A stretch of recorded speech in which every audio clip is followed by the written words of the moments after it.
শীতের দিন সকালে ৪-৫টা কম্বল একসাথে গায়ে দিয়ে শুয়ে ঘুমিয়ে থাকার ভান করার মজাই আলাদা।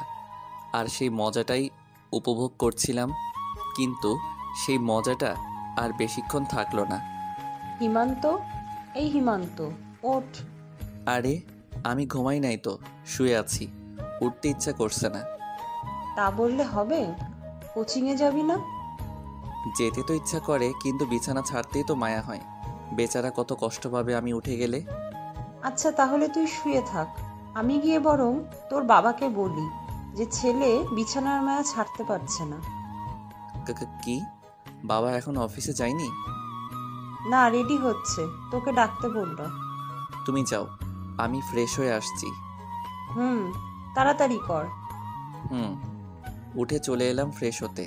তার মাঝে পরিচয়টা দিয়ে দেই, আমি হিমান্ত, হিমু।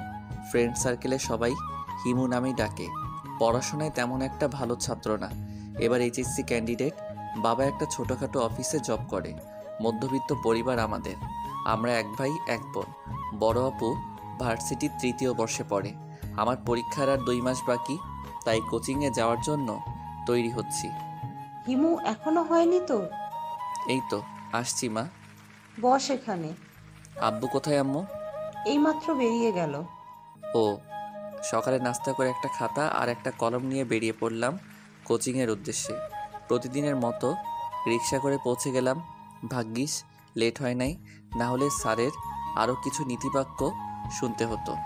কোচিং শেষ করে বাইরে এসে একটা চায়ের দোকানে গিয়ে বসলাম। বসে চা সহ আরও কিছু নাস্তা করে নিলাম। হঠাৎ চোখ গিয়ে পড়ল 2টা ছেলের উপর। দুঃখী ছেলে বললে ভুল হবে, ওরা তো হিজড়া। আমার দিকে এক নজরে তাকিয়েছিল, একটু একটু ভয়ও করছিল। ছোটবেলা থেকেই আমি এই জিনিসগুলোকে প্রচুর ভয় পাই। একটু পর দেখলাম ওরা উঠে আমার দিকেই আসছে। আমি ভয়ে ভয়ে কোনো মতে পকেট থেকে টাকা বের করে দোকানদারকে দিয়েই হাঁটা ধরলাম রাস্তা দিয়ে। ওরাও আমার পিছু নিল। অবস্থা ভালো ঠেকছে না, দিলাম দৌড়। ওরাও পিছন পিছন দৌড়াতে লাগলো। কোন দিকে যাচ্ছি তার কোনো হুঁশ নেই, শুধু এতটুকুও জানি আমাকে এদের হাত থেকে পালাতে হবে। এভাবে অনেকক্ষণ দৌড়ানোর পর পিছন ফিরে দেখি ওরা নেই, তার মানে পিছু ছেড়েছে। রাস্তার মাঝখানে দাঁড়িয়ে হাঁটুতে ভর দিয়ে শ্বাস নিচ্ছিলাম। হঠাৎ মনে হলো সামনে কোনো একটা গাড়ি এসে দাঁড়ালো। সামনে তাকিয়ে তো ভয়ে গলা শুকিয়ে গেল। পুলিশ! পুলিশের গাড়ি এসে দাঁড়িয়েছিল আমার সামনে। দৌড়ে পালাতে যাব, ঠিক তখনই পিছন থেকে একটা লোক এসে শার্টের পিছনে ধরে বলল, কিরে পালাচ্ছিস কেন? না ভাই, কই আমি তো পালাচ্ছিলাম না। চুপ, আমি নিজেই দেখলাম তুই দৌড়ে আসছিলি। স্যার এমনি দৌড়াচ্ছিলাম, মানে জগিং। হ্যাঁ স্যার, জগিং করছিলাম। এই দুপুরবেলা জগিং, তাও আবার রাস্তার মাঝখানে, কিছু তো ঝামেলা আছে। না স্যার, কিচ্ছু ঝামেলা নাই। আমি স্টুডেন্ট, এইমাত্র কোচিং শেষ করে জগিং করতে করতে বাসায় যাচ্ছিলাম। এই দেখেন খাতা। খাতা দেখাতে গিয়ে আরও বড় রকমের টাসকি খাইলাম, কারণ আমার হাতে কোনো খাতাই নাই। ভয়ে সেই চায়ের দোকানেই ফেলে চলে এসেছিলাম। কোথায়? সরি স্যার, ফেলে এসেছি। আবার মিথ্যে কথা, চল আমার সাথে থানায় চল। প্লিজ স্যার, আমাকে ছেড়ে দিন। কিন্তু কে শুনে কার কথা? পুলিশ আমাকে জোর করে গাড়িতে তুলে নিয়ে চলে এলো থানায়। থানার সামনে সাইনবোর্ড দেখে আরও বেশি চমকে গেলাম। স্যার স্যার, এ আমি কোথায় চলে এলাম? এটা তো আমাদের এরিয়ার থানা নয়। তাহলে কোন থানায় বাস করিস তুই? আমাদের থানার নাম বললাম। কি? আরে ওইটা তো অনেক দূর, তুই এখানে এসেছিলি কেন? স্যার, সে এক দুর্ঘটনা। চুপ, আবার আরেকটা নতুন স্টোরি। পুলিশের ধমকে একেবারে চুপ হয়ে গেলাম। চলে গেলাম থানার ভিতরে। ভয় ভয় করছে। অচেনা এক থানায় এলাম, কোনো পরিচিত মানুষ নেই, সেটা বড় কথা না। বড় কথা হলো আমি এখানে এলাম কি করে। তার মানে আমি এত দৌড় দিছিলাম যে এক থানা পেরিয়ে অন্য থানায় চলে আসছি। আর একটু দৌড়াতে থাকলে তো জেলা পার হইয়া যাইতাম। থাক, সে কথা না ভাবলেও চলবে।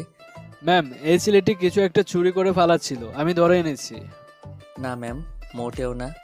মহিলা পুলিশটা এখন অন্যদিকে তাকিয়ে আছে। চুপ, চোরের আবার বড় গলা, কি হয়েছিল বল তাহলে।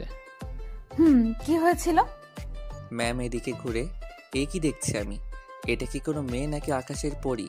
পুলিশের ড্রেস পরে এসেছে। প্রথম দেখাতেই ক্রাশ খাইলাম, হোক না সিনিয়র তাতে কি। ক্রাশ যেহেতু খাইছি, প্রেম তো কর্মই। ড্রেসে নাম দেখে নিলাম সিমি। কি কিউট নাম মাইরি। এই ছেলে, সিমি ম্যামের মিষ্টি কণ্ঠে ডাক শুনে ঘোর কাটলো। না মানে ম্যাম, কি করে যে বলি, মান ইজ্জতের ব্যাপার।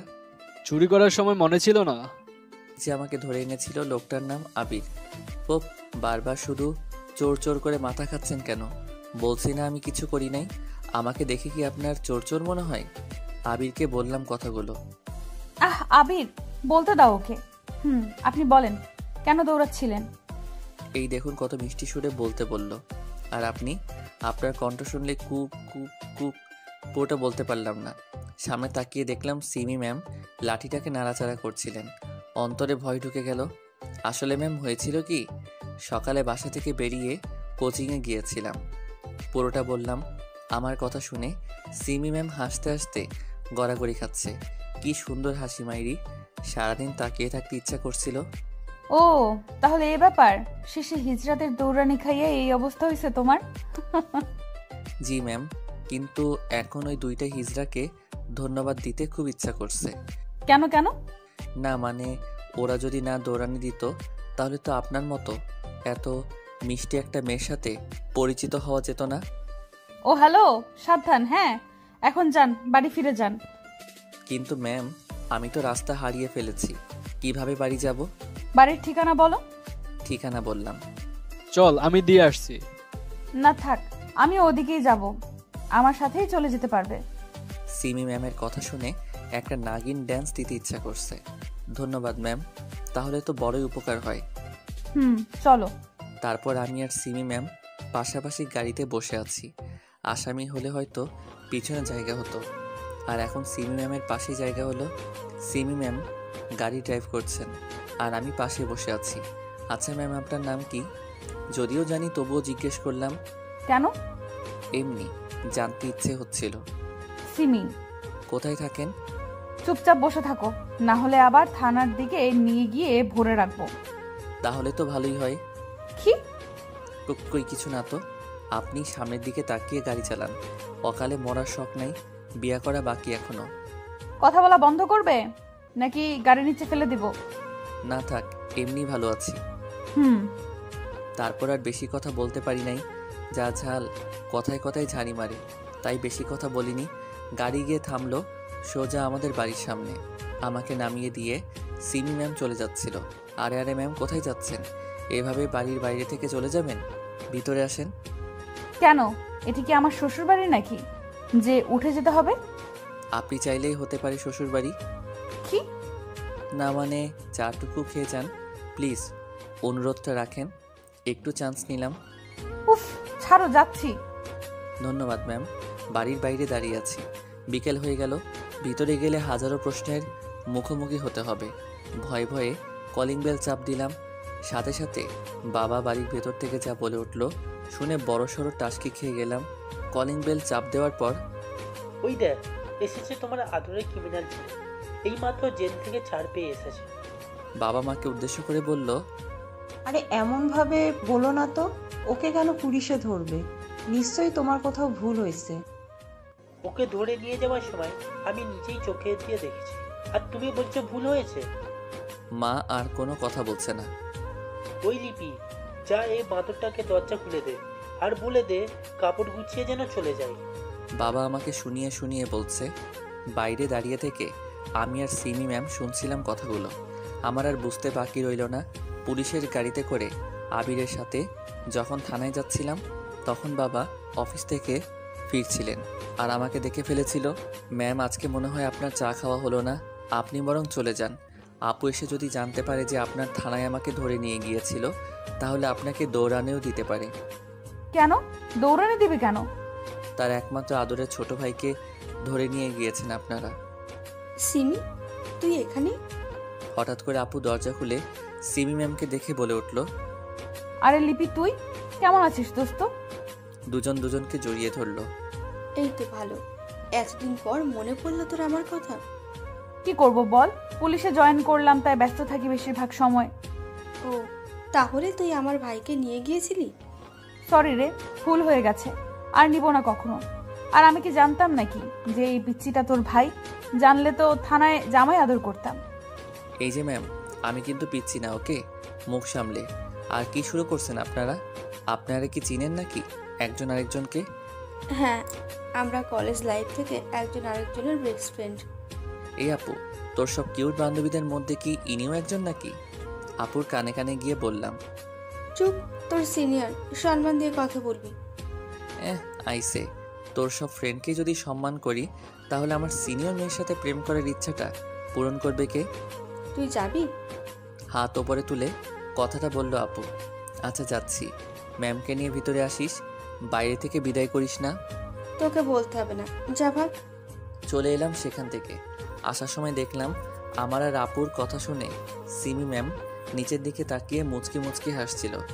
কি রে, কোত্থেকে কি চুরি করে জেলে গিয়েছিলি? দূর আম্মু, তুমিও না, কারো বিশ্বাস নেই আমার উপর।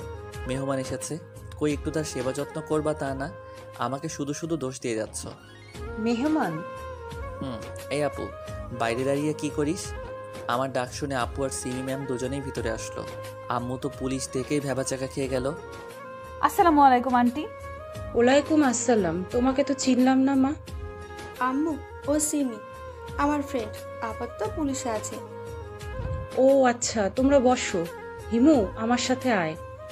আচ্ছা, আম্মুর সাথে চলে গেলাম আর সিমি ম্যাম আর আপু বসে গল্প করছিল। থানায় কেন গিয়েছিলি? আমি যাইনি, একটা পুলিশ আমাকে ভুল বুঝে নিয়ে গিয়েছিল। কেন? তারপর আম্মুকেও সব বললাম। আম্মুও আমার কথা শুনে হাসতে হাসতে বসে পড়ছে। এখানে আর থাকলাম না, বসার ঘরে গিয়ে দেখলাম বাবা ও আপু আর সিমি ম্যামদের সাথে বসে একসাথে হাসাহাসি করছে। আমার আর বোঝার বাকি রইল না যে হিজড়ার ব্যাপারটা বাবাও জেনে গেছে। এখানে থাকলে আমাকে নিয়ে আরও বেশি হাসাহাসি করবে, তাই চলে এলাম নিজের ঘরে। কানে হেডফোন লাগিয়ে গান ছেড়ে শুয়ে রইলাম অনেকক্ষণ। কখন যে ঘুমিয়ে পড়লাম মনে নেই। খিদের জ্বালায় ঘুম থেকে উঠলাম, শুনলাম সিমি ম্যাম চলে গেছে। ঘুম থেকে উঠে ফ্রেশ হয়ে কিছু খেয়ে নিলাম। রাতটা কোনো মতে পার করলাম। সকালবেলা একটা কলম নিয়ে আর একটা খাতা কিনে নিয়ে চলে গেলাম কোচিংয়ের উদ্দেশ্যে।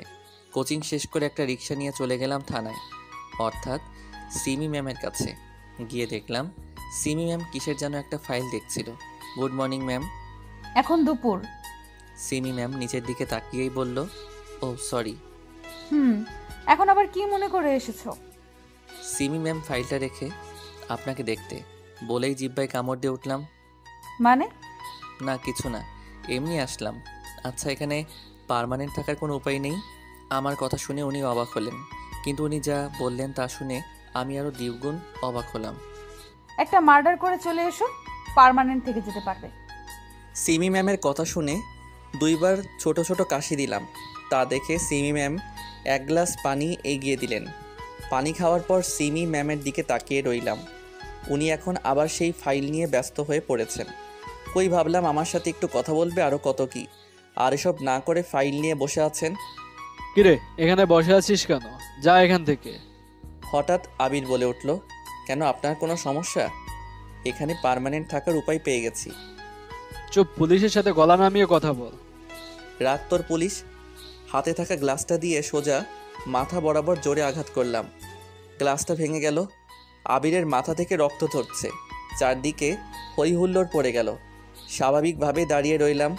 সিমি ম্যাম কয়েকটা পুলিশ দিয়ে আবিরকে হসপিটালে পাঠিয়ে দিল। কেন মারলি ওকে? এখানে থেকে যাওয়ার জন্য। আমি ভাবতেই পারিনি সিমি ম্যাম এমনটা করতে পারবেন। চরটা সজোরেই দিয়েছে। গালে হাত দিয়ে দাঁড়িয়ে আছি। খুব শখ তোর জেলের ভাত খাবার, তাই না? আয় তাহলে এদিকে। সিমি ম্যাম আমার হাত ধরে টানতে টানতে সোজা কারাগারে ঢুকিয়ে দিল। তালা লাগিয়ে দিয়ে নিজের চেয়ারে গিয়ে বসে পড়ল। মনে হচ্ছে বেশ রেগে গেছে। এমনটা হয়ে যাবে তা ভাবতে পারিনি।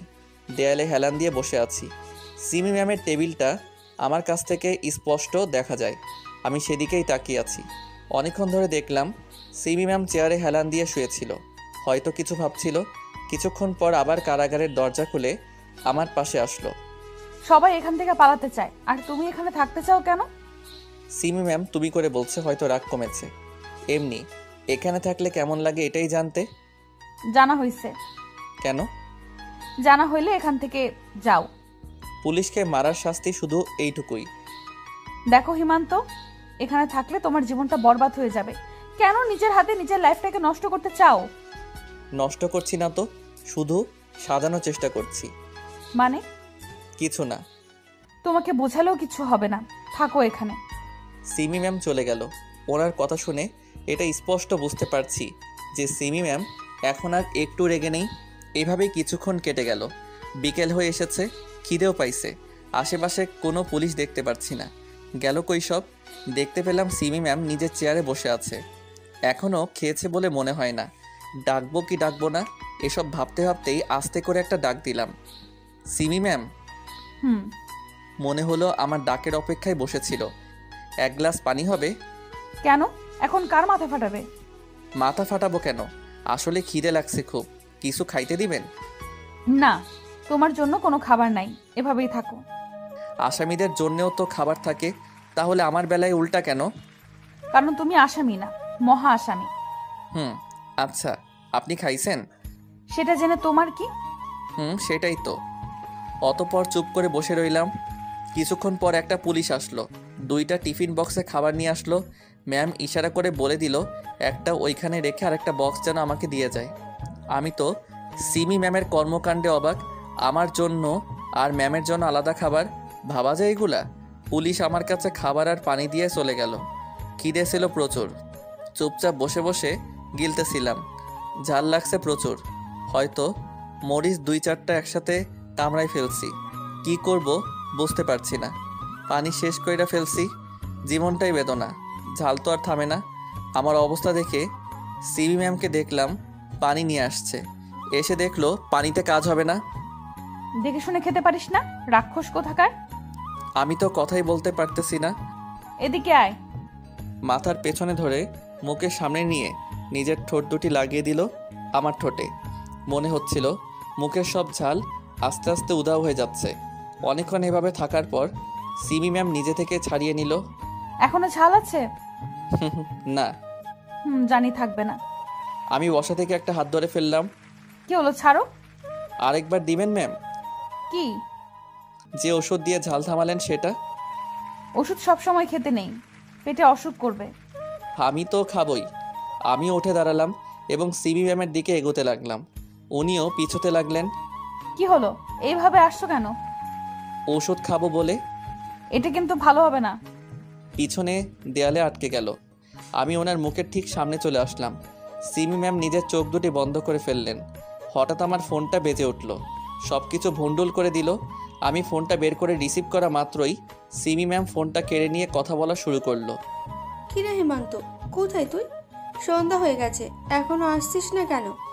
কণ্ঠ শুনে বুঝলাম আপু ফোন করেছে। তোর আদরের ভাই এখন আমার কাছে, জেলের হাওয়া খাচ্ছে। সিমি ম্যাম বলছে, আমি শুধু শুনছি আর মুচকি মুচকি হাসছি। সিমি, তুই? সীমান্তের ফোন তোর কাছে গেল কি করে? তোর ভাই আমার কাছে, তোর ফোন কি অন্যের কাছে থাকবে নাকি? আমার ভাই তোর কাছে কেন?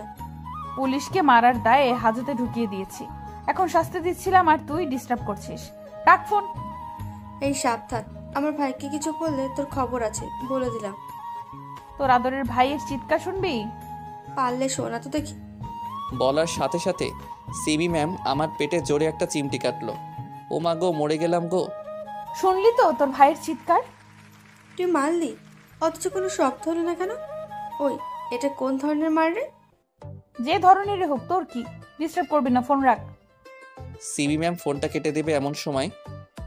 হ্যাঁ রাখছি, ভালো করে যত্ন নিস আমার বাড়িটার। সেটা তোকে বলে দিতে হবে না।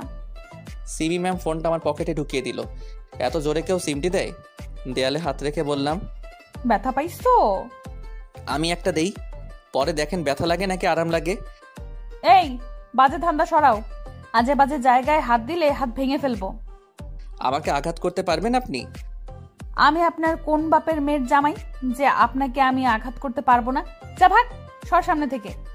বলেই ধাক্কা দিয়ে সরিয়ে দিয়ে 2 কেজি ওজনের ছ্যাঁকা দিয়ে সেখান থেকে চলে গেল। এতক্ষণ মনে করেছিলাম যে সিমি ম্যাম হয়তো আমাকে ভালোবাসে, কিন্তু এখন মনে হচ্ছে পুরোটাই আমার ভুল ধারণা। যাই হোক, ছ্যাঁকা খেয়ে দেবদাস হয়ে দেবদাসের মতো দেয়ালে হেলান দিয়ে বসে রইলাম। রাত হয়ে এলো, কিন্তু আশ্চর্যের ব্যাপার হলো সিমি ম্যাম এখানে বাসায় যাচ্ছে না কেন? ওনার ডিউটি কি এখনও শেষ হয় নাই? যাই হোক, এভাবে কিছুক্ষণ বসে থাকার পর হঠাৎ দেখতে পেলাম সিমি ম্যামের ফোনে একটা ফোন কল আসলো। কথা শুনে মনে হচ্ছিল যে এটা আঙ্কেলের বা সিমি ম্যামের বাবার ফোন। ফোনের অপর পাশ থেকে কিছু শোনা যাচ্ছিল না, কিন্তু সিমি ম্যামের কথাগুলো স্পষ্ট শোনা যাচ্ছিল। কথাগুলো ছিল এরকম: হ্যাঁ বাবা বলো। না বাবা, আজকে আর বাসায় ফিরবো না, থানায় থেকে যাব। একটা ইম্পর্টেন্ট কাজ আছে, তাই তুমি আমাকে নিয়ে চিন্তা করো না। মেয়ে বলে কি হয়েছে, তাছাড়া এখানে আমার। তারপর কথাটা আস্তে বলার কারণে শুনতে পাইনি, তবে সিমি ম্যামের মুখে আমার দিকে তাকিয়ে মুচকি হাসি দেওয়ার ছাপ দেখতে পেয়েছি। তুমি যা মনে করো তাই করো, রাখি, বাই। বলেই সিমি ম্যাম ফোনটা কেটে দিল। তারপর কিছুক্ষণ চেয়ারে বসে রইল। কিছুক্ষণ পর আমার কাছে এসে আমার পাশের দেয়ালে হেলান দিয়ে বসে পড়ল। আমি এক নজর সিমি ম্যামের দিকে তাকিয়ে আবার চোখ নামিয়ে নিলাম। কি হলো, বাসায় যাবে না? এখানেই থেকে যাবে নাকি? এটা কি আমার শ্বশুরবাড়ি নাকি যে যখন ইচ্ছা ক্রিমিনাল হয়ে ঢুকবো, আবার যখন ইচ্ছা পেরিয়ে যাব? আমাকে এভাবে ছেড়ে দিলে বেচারা আবির কি ভাববে? Shut up! আগে তোমার মুখ বন্ধ করো। আবিরের সাথে আমার কথা হয়েছে। আবির তোমার প্রতি একটুও রেগে নেই। সে বলেছে আমি যেন তোমাকে ছেড়ে দেই। ছেলেটা কি ভালো, তাই না? এমন ছেলে ঘরে ঘরে থাকা দরকার। বলেই সিমি ম্যামের দিকে তাকালাম। সিমি ম্যাম কিছু না বলে রাগি লুক নিয়ে আমার দিকে তাকালো। না মানে কি আর বলবো, আমি নিজেই তো ঠিক নাই, কিন্তু আর একটা কথা, আমি কিন্তু ঠিকই এখনো রেগে আছি। কার উপর? আপনার ওপর। কেন? আবির কোনো কমপ্লেন না করার পরেও কেন আপনি আমাকে জেলের ভাত খাইয়েছেন? চর মেরে মেরে গুনে গুনে 32টা দাঁত ফেলবো। তোমাকে আমি জেলের ভাত খাওয়াইনি, আমার মায়ের হাতে রান্না করা খাবার খাইয়েছি। তাই তো বলি, এত ঝাল আসে কোত্থেকে? চুপ! আমার মায়ের হাতে রান্নার ব্যাপারে একটা বাজে কথা বললে ডান্ডার বাড়ি খাওয়াবো বলে দিলাম। না থাক, সব একদিনে খেলে আরেকদিন এসে কি খাবো? মানে জেলে ঢুকার ইচ্ছা আরো আছে তোমার? মাঝে মাঝে তো আসতেই হবে, না আসলে কি এগুলো স্বাদের খাবার খেতে পারতাম? আমি নিজের ঠোঁটে হাত রেখে বললাম। এতে সিমি ম্যাম স্পষ্ট বুঝে গেল যে আমি কিসের কথা বলছি।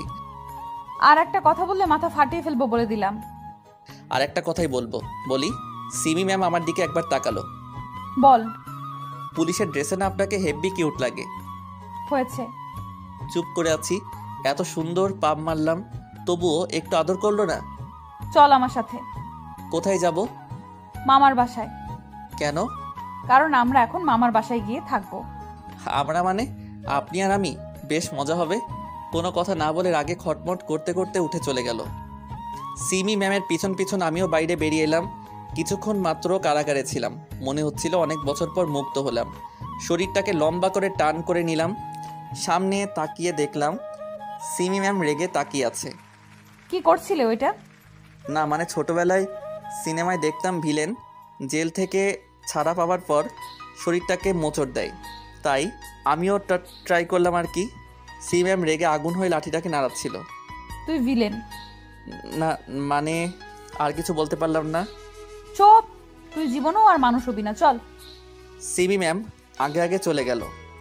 বাইরে এসে একটা গাড়িতে উঠে বসলো।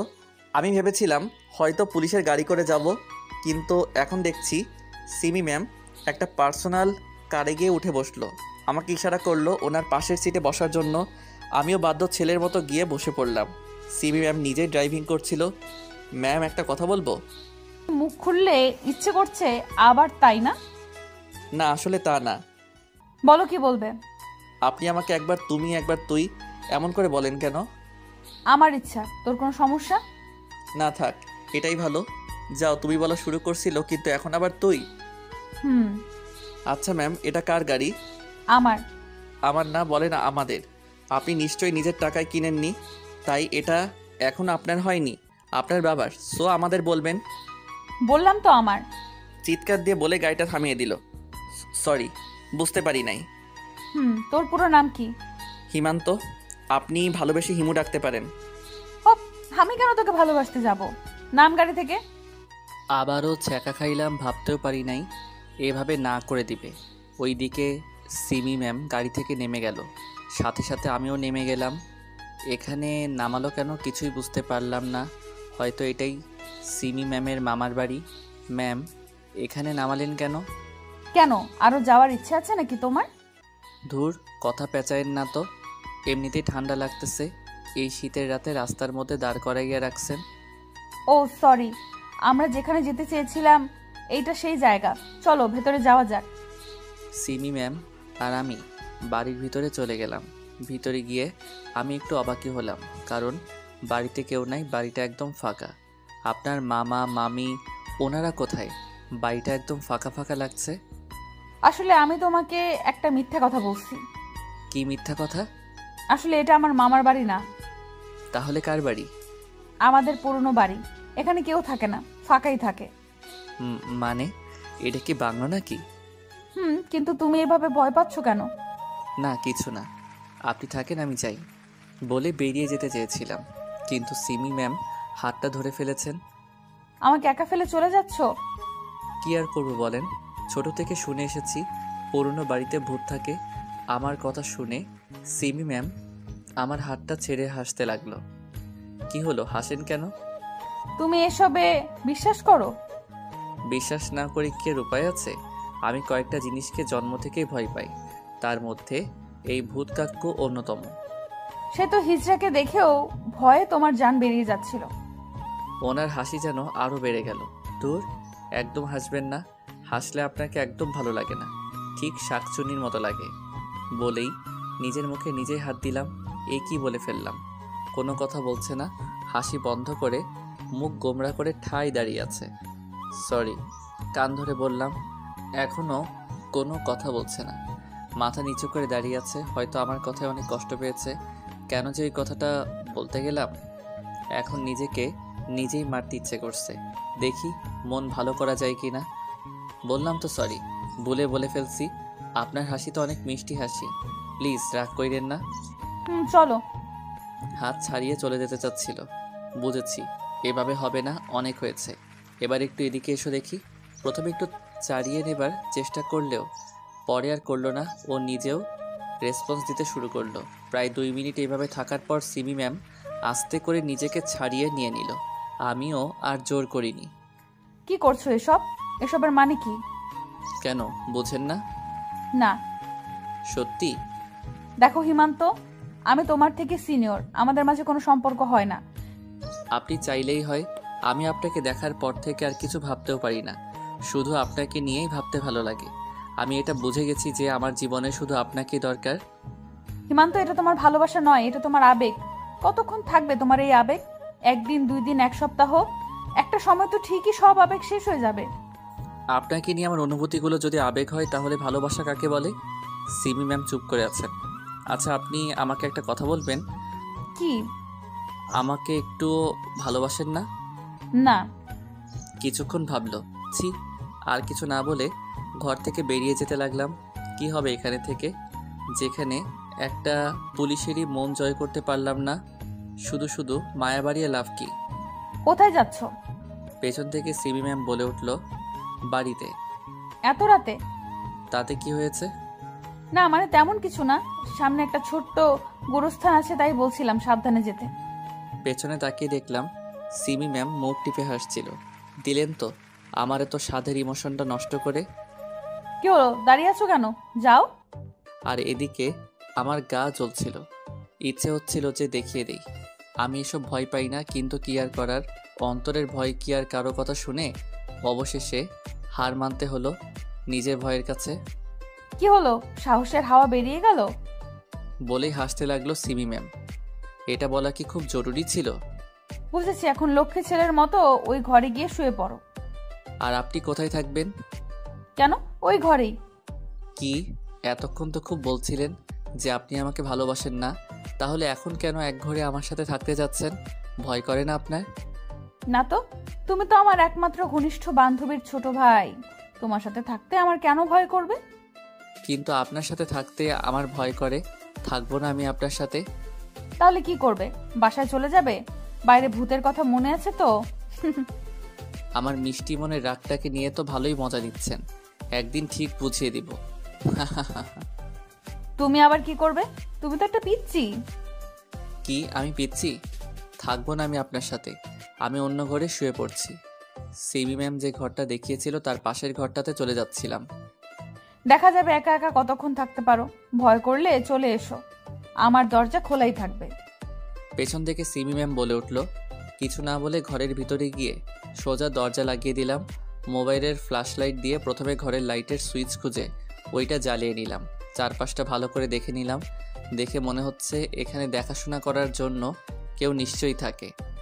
ঘরটা গুছানো, বিছানার উপর একটা বালিশ রাখা ছিল। গিয়ে শুয়ে পড়লাম। চোখটা বন্ধ করতেই মনে হলো কেউ আমার পাশে শুয়ে আছে। তাড়াতাড়ি করে চোখ খুললাম, কিন্তু কাউকে দেখতে পেলাম না। মনের মধ্যে অদ্ভুত ধরনের ভয় কাজ করতে লাগলো। তখনই মনে হলো সিবি ম্যামের কথাগুলো। উনি তো বলেছিলেন এখানে ভূত আছে, তবে কি উনি সত্যি বলেছিলেন? মাথায় কিছু কাজ করছে না, শুধু ভয় করছে। সিমি ম্যাম তো বলেছিল ওনার ঘরের দরজা খোলা থাকবে, তাই আস্তে আস্তে করে উঠে বাইরে বেরিয়ে গেলাম। পাশের ঘরেই সিমি ম্যাম থাকে। ওনার ঘরের সামনে গিয়ে দরজায় হালকা ধাক্কা দিতেই দরজা খুলে গেল। আমি কিছু না ভেবেই ঘরের ভিতরে প্রবেশ করে ফেললাম। দরজাটা লাগিয়ে দিয়ে সিমি ম্যামের বিছানার পাশে গিয়ে দাঁড়িয়ে রইলাম। সিমি ম্যামকে দেখলাম ঘুমিয়ে আছে, কিন্তু আমি ভাবছি আমি থাকবো কোথায়? ছোট্ট একটা বিছানা, সেখানে সিমি ম্যাম কি সুন্দরভাবে ঘুমিয়ে আছে। আচমকা সিমি ম্যাম আমার হাত ধরে টান দিয়ে বিছানায় ফেলে দিল। তারপর আমাকে শক্ত করে জড়িয়ে ধরল। এই যে লুচুনি, কি করছেন কি? ছাড়েন বলছি। চুপচাপ শুয়ে থাকো, কোনো কথা বলবা না। আমি জানতাম তুমি এখানে আসবা। জানেন যখন ভালো করছেন, এখন ছাড়েন তো, না হলে কিন্তু। না হলে কি করবা? করো, মানা করছে কে? উফ, ব্যথা পাচ্ছি তো। তো আমি কি করব? ঠিক আছে, দেখাচ্ছি কি করবেন। আমি আরো বেশি শক্ত করে জড়িয়ে ধরলাম। ও মা গো, ব্যথা পাচ্ছি তো। তো আপনার জন্য আমি কি করতে পারি? কি করবা মানে? আস্তে জড়িয়ে ধরো। কি লুচুনি মেয়ে গো বাবা, তবু ছাড়তে বলে না। ছাড়তে কেন বলবো? আমার তো ভালোই লাগছে। আচ্ছা ম্যাম, একটা কথা বলবো। বলো। 2 দিনের পরিচয়ে একটা ছেলের সাথে এইভাবে শুয়ে থাকতে আপনার ভয় করছে না? না, তোমার প্রতি আমার পুরো বিশ্বাস আছে। হঠাৎ এত বিশ্বাস কোথা থেকে উদয় হলো? তোমার প্রতি আমার ভালোবাসা থেকে। কি কিন্তু তখন যে না করলেন? ওইটাই তো এমনিই করেছিলাম। সত্যি? এত খুশি হওয়ার কিছু নেই, রাগ হয়েছে অনেক। ঘুমাও এখন। কিন্তু আবার কি হলো? খিদে পাইছে খুব। সেই যে দুপুরে খাইছিলাম, তারপর থেকে তো আর খাওয়া নাই। ঠান্ডা লাগছে খুব। এখন আমি তোমার জন্য বিছানা ছেড়ে রান্নাঘরে যেতে পারবো না। তাহলে আমার কি হবে? আজ রাতের মতো লিপস্টিক খেয়ে পার করে দাও প্লিজ। চলবে না? চলবে মানে? একেবারে দৌড়াবে। কতক্ষণ এইভাবে ছিলাম নিজেও জানি না। কিছুক্ষণ পর সিমি ম্যাম নিজেই নিজেকে ছাড়িয়ে নিয়ে নিল। তারপর আমার দিকে কিছুক্ষণ তাকিয়ে রইল। আমার ঠোঁটগুলোকে তো খেয়েই ফেলছো, এখনো পেট ভরে নাই? সারা রাত না খেয়ে থাকতে হবে, এখনই কি করে পেট ভরবে বলেন? কিস করতে না দিলে কিন্তু রান্না করতে পাঠাবো। তারপর আমার দিকে কিছুক্ষণ তাকিয়ে রইল। আচ্ছা, তুমি এখানেই থাকো, আমি রান্না করতে যাচ্ছি। বিছানা থেকে উঠে যাচ্ছিল দেখে মনে হচ্ছে ওনার মনটা খুব খারাপ। সিমি ম্যামের একটা হাত ধরে আবার আমার পাশে শুয়ে দিয়ে আস্তে করে জড়িয়ে ধরলাম। হঠাৎ এতটা পাল্টে গেলেন কি করে? ইমান্ত, আমার খুব ভয় করছে, যদি আমাদের মাঝে কিছু একটা হয়ে যায়। এত তাড়াতাড়ি আমার উপর থেকে বিশ্বাস উঠে গেল? কিচ্ছু হবে না, ঘুমিয়ে পড়েন। হুম। সিমি ম্যাম আমার বুকের মাঝে থাকা অবস্থায় ঘুমিয়ে পড়ল। আমিও কিছুক্ষণ পর ঘুমিয়ে পড়লাম। সকালবেলা ঘুম থেকে উঠে সিমি ম্যামকে পাশে দেখলাম না। কেউ একজন ঘরের দিকে আসছে মনে হলো। ঘুম ভাঙছে তাহলে? সিমি ম্যাম ঘরে আসতে আসতে বলল। সিমি ম্যামকে দেখে আবারও ক্রাশ খাইলাম, কিন্তু তার চেয়েও বেশি অবাক হলাম। অবাক হওয়ার কারণ হলো সিমি ম্যাম একটা নীল শাড়ি পরে এসেছিল, কিন্তু আমার প্রশ্ন হলো সিমি ম্যাম তো এখানে পুলিশের ড্রেস পরে এসেছিল, তাহলে এই শাড়ি কোথায় পেল? কি হলো? এইভাবে তাকিয়ে কি দেখছো? দেখছি না, ভাবছি। কি এত হা করে ভাবছো? বলছি, আগে বলেন রান্না হয়েছে? সব রেডি। আচ্ছা, আমাকে একটা কথা বলবেন। কি? এটা তো আপনাদের পুরাতন বাড়ি, তাই না? তাহলে এই শাড়ি, রান্না করার আসবাবপত্র এসব কোথায় পেলেন? আসলে আমি তোমাকে একটা মিথ্যা কথা বলছি। কি মিথ্যা কথা? আসলে এটা আমাদের পুরাতন বাড়ি না, তো এটাই আমাদের বর্তমান বাড়ি। কি তাহলে আঙ্কেল আন্টি কোথায়? বাবা কিছুদিনের জন্য দেশের বাইরে চলে গেছেন, আর আমার মাকে আমি জন্মের পর দেখিনি। ও, আসলে আমি আপনাকে হার্ট করতে চাইনি। আচ্ছা, এসব বাদ দাও। ওইদিকে ওয়াশরুম, তুমি ফ্রেশ হয়ে এসো, নাস্তার টেবিলে অপেক্ষা করছি। আমি ফ্রেশ হয়ে গিয়ে নাস্তা করে নিলাম। আমাকে এখন থানায় যেতে হবে, যাবে তুমি? থানায় যাবেন মানে? এত সুন্দর করে শাড়ি পরলেন, এখন এই শাড়ি পরেই থানায় যাবেন? না, এইভাবে যাওয়া যাবে না, পুলিশের ড্রেস পরেই যেতে হবে। তাহলে এই সকালবেলা শাড়ি পরার কি দরকার ছিল? কেন পরেছিলেন? শুধু তো পোরটা বলতে পারে নি তার আগে ভিলেনের আগমন। হাই সিমি। হঠাৎ কোত্থেকে এক পাগল এসে বলল। হাই হিরণ। সিমি ম্যাম দৌড়ে গিয়ে ছেলেটাকে জড়িয়ে ধরল। সিমি ম্যামকে দেখে মনে হচ্ছে আজ সে অনেক খুশি। কেমন আছো সিমি? ভালো। এতদিন পর মনে হলো এই সিমির কথা। তারপর তারা আরও কিছু কথা বলল। আমার কেন জানি অনেক কষ্ট হচ্ছিল। তাদের এমন জড়িয়ে ধরা, তাদের কথা বলার ধরন, এসব আমার গায়ে এক একটা কাটার মতো লাগছিল। ওইদিকে সিমি ম্যামকে মনে হচ্ছিল সে আজ অনেক খুশি। কেন জানি আজ প্রিয় মানুষটিকে খুশি দেখেও অনেক কষ্ট হচ্ছে। কে এই ছেলে? হঠাৎ কোত্থেকে জোরে বসলো। হঠাৎ দেখলাম সিমি ম্যাম ছেলেটাকে নিয়ে আমার দিকে আসছিল। এসো, তোমাকে পরিচয় করিয়ে দেই। হিমান্ত এ হলো হিরণ, আমার কাজিন। আর হিরণ এ হলো হিমান্ত, আমার বেস্ট ফ্রেন্ডের ছোট ভাই। হাই হিমান্ত। হাই। হিমান্ত, তুমি এখন বাড়ি চলে যাও, কেমন? আর আপনি? আমি হিরণকে নিয়ে থানায় যাব। আচ্ছা। সেখান থেকে চলে আসছিলাম। আসার সময় ওদের মাঝে হওয়া কিছু কথা শুনতে পেলাম। কথাগুলো ছিল এমন। ও এত সকালে এখানে কি করছে? এমনি এসেছিল। শাড়িতে তোমাকে অনেক সুন্দর লাগছে। তাই? তা হঠাৎ শাড়ি কেন পরেছিলে? আমার জন্য বুঝি? আব- হ্যাঁ হ্যাঁ, তো তোমার জন্য। আর কিছু শুনতে পাইনি। বেরিয়ে গেলাম বাড়ি থেকে। ভালো লাগছে না কিছুই। খাতাটা হাতে নিয়ে চলে গেলাম কোচিংয়ে। কোচিং শেষ করে পাশের দোকান থেকে একটা সিগারেট আর একটা দিয়াশলাইলের প্যাক কিনে কিনে একটা পুকুর পাড়ে গিয়ে বসে রইলাম। এই জায়গায় আমি প্রায় সময় এসে বসে থাকি। পাশ দিয়ে একটা রাস্তা গিয়েছে, সেখান দিয়ে সবসময় গাড়ি চলাচল করে। সেখানে বসে সিগারেট খাচ্ছিলাম আর আকাশের দিকে ধোঁয়া ছাড়ছিলাম। হঠাৎ একটা গাড়ির দিকে চোখ গেল। গাড়ির গ্লাসটা নামানো, ভিতরে হিরণ আর সিমি ম্যাম বসে হাসাহাসি করছে আর কথা বলছে। তার থেকেও বেশি অবাক হলাম সিমি ম্যামের গায়ে শাড়ি দেখে। উনি তো বলেছিলেন থানায় শাড়ি নিয়ে যাওয়া যাবে না, তাহলে এটা কি? ওই ছেলের সাথে কি করে শাড়ি পরে ঘুরে বেড়াচ্ছে? আমার বোঝার আর কিছুই বাকি নেই। যা বোঝার তা এতক্ষণে বোঝা হয়ে গেছে। ওদের সম্পর্ক শুধু কাজিনের মধ্যেই নেই, অন্য কিছুও আছে। একটা রিক্সা নিয়ে বাড়ি চলে এলাম। বাড়ির বাইরে এসে কলিং বেল চাপতেই আপু এসে দরজা খুলে দিল। কি ভাই, সারা রাত কই ছিলি? তোর বান্ধবীর কাছে। তা আমার বান্ধবীটা কেমন? টক ঝাল মিষ্টি, তাই না? ইস, পুরোটাই ঝাল মিষ্টির শর্ত আপু, ভাল লাগছে না। ভালো লাগবে কি করে? সিমিকে তো বাসায় রেখে এসেছিস, তাই এখানে নিয়ে আসলি না কেন? আমার ছোট ভাইয়ের হবু বউটাকে একটু নতুনভাবে দেখতাম। তোর দাঁড়া, তোকে দেখাচ্ছি।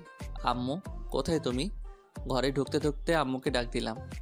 কিরে, এভাবে ষাঁড়ের মতো চিল্লাচ্ছিস কেন? কি আজব জায়গায় হান্দাইলাম মাইরি, এইখানে সারো চেঁচাই। কি হলো, কথা বলছিস না কেন? চিল্লাচ্ছি কি আর সাধে? দেখো তোমার বুড়ি বলে কি। ও, এখন আমার মেয়ের দোষ হয়ে গেল, তাই না? আপনি মেয়ে নিয়ে ঘুরতে পারেন আর আমার মেয়ে বললেই দোষ? মাফ করো মা আমার, আর জীবনেও তোমার মেয়ের ব্যাপারে নালিশ করব না। বুঝতে পারছি আজ বাবা ঘরে নেই বলে কেউ আমার পক্ষে নেই। কে বলেছে আমি ঘরে নাই রে? ও, মেয়ে বাজ আসছে তাহলে। বাবা বাইরে বেরিয়েই বলতে লাগলো। ঘরটাকে ভালোভাবে চারদিকে দেখলাম, না এ মাইরালা, এইটা কোথায় এসে ঢুকলাম? নিজের বাপেও আমারে মেয়েবাজ কয়। এখানে দাঁড়িয়ে হাঁ করে কি দেখছিস? যা ঘরে গিয়ে ফ্রেশ হয়ে নে, বাকি সব পরে বলবো। আপু কানের কাছে এসে বলল, আরও কিছু বলবি? আমিও আস্তে করে বললাম, তুই ঘরে যা তো। আপু ধাক্কা দিয়ে আমার ঘরে পাঠিয়ে দিল। ঘরে গিয়ে ফ্রেশ হয়ে নিলাম। কিছুক্ষণ বিছানায় শুয়ে থেকে ভাবতে লাগলাম, বাড়িতে বাবা মা এসব কি বলছে, তারা জানলো কি করে এসব এসব ভাবছিলাম। তখন লক্ষ্য করলাম আমার ঘরের দিকে কেউ আসছে। ভিতরে আসার পর দেখলাম আপুই আসছিল। কি রে, কি এত ভাবছিস? এসব কি আপু? বাবা মা এসব কি বলে? কি আবার? যা বলা তাই বলছে। এসব বাড়িতে তুই বলেছিস তাই না? আমি কি এসব ইচ্ছে করে বলেছি নাকি? তো মা জিজ্ঞেস করেছিল যে সন্ধ্যা হয়ে আসছে, তুই এখনো ফিরছিস না কেন? তারপর তুই কি বলেছিস? আমি বলেছি তুই তোর শ্বশুর বাড়িতে আছিস, আজকে ফিরতে পারবি না। কি? আর মা এমনি এমনি মেনে নিল? মানবে না কেন? সিমিকে তো মা পছন্দ করতো, আর মার পছন্দই বাবার পছন্দ, তাই বাবাও মেনে নিল। বাহ, সব কিছু এত সহজেই ঠিক হয়ে গেল। হুম, আচ্ছা এসব বাদ দে, এখন বল সিমিকে কোন দিন ঘরে আনবি? দেখি, বেঁচে থাকলে আনবো একদিন।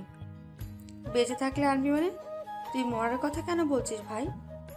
আরে আপু, তুমি এত সিরিয়াস হচ্ছ কেন? আমি তো ফান করছিলাম।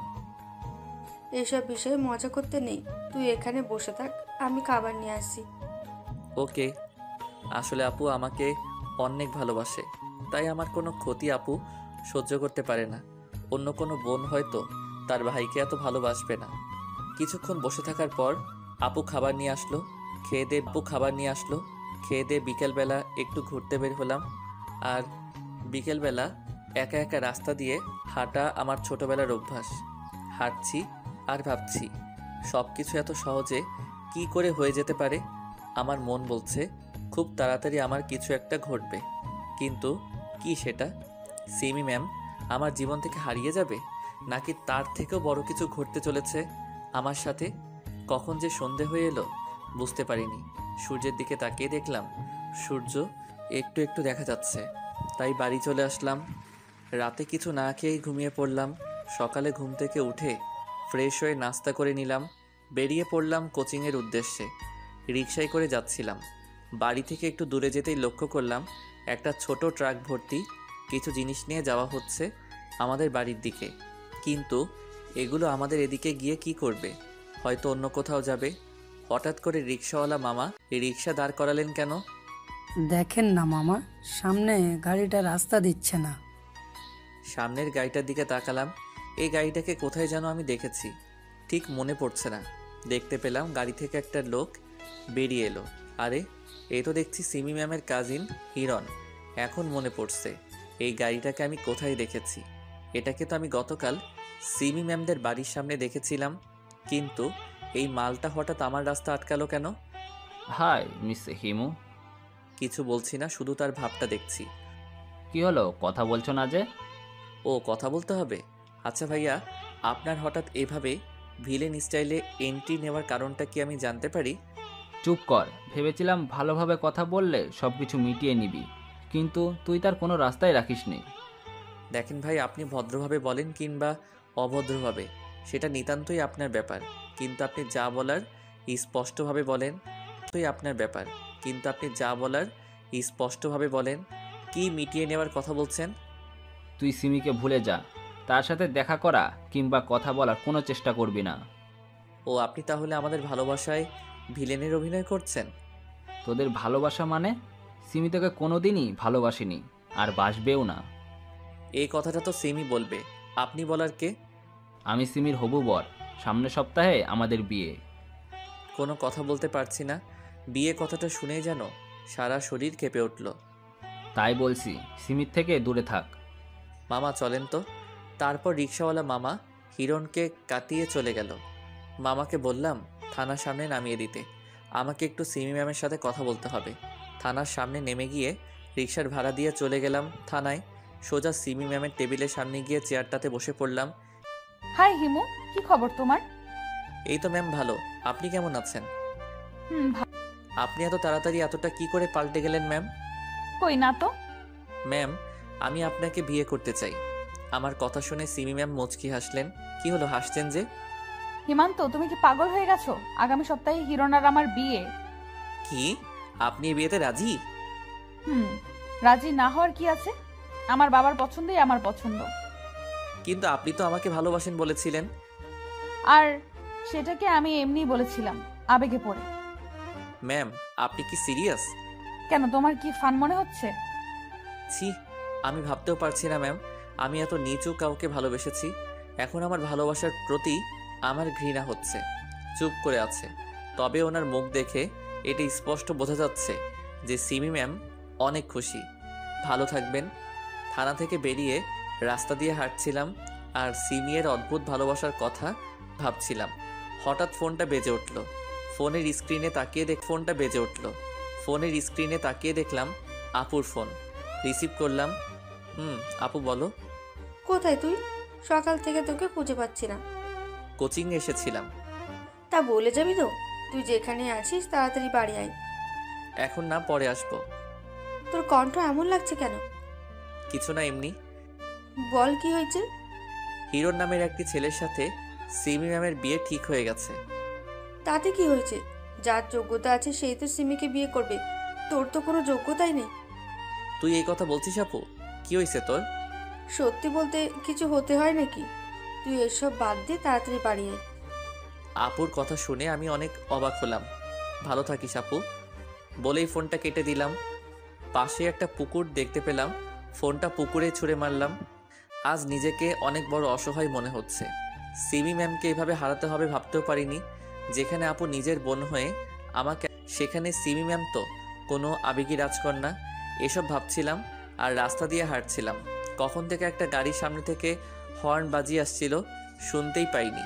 অতঃপর গাড়ির নিচে পড়লাম। গাড়ির সাথে ধাক্কা খেয়ে পাশেই থাকা ল্যাম্পপোস্টে মাথাটায় আঘাত পেলাম।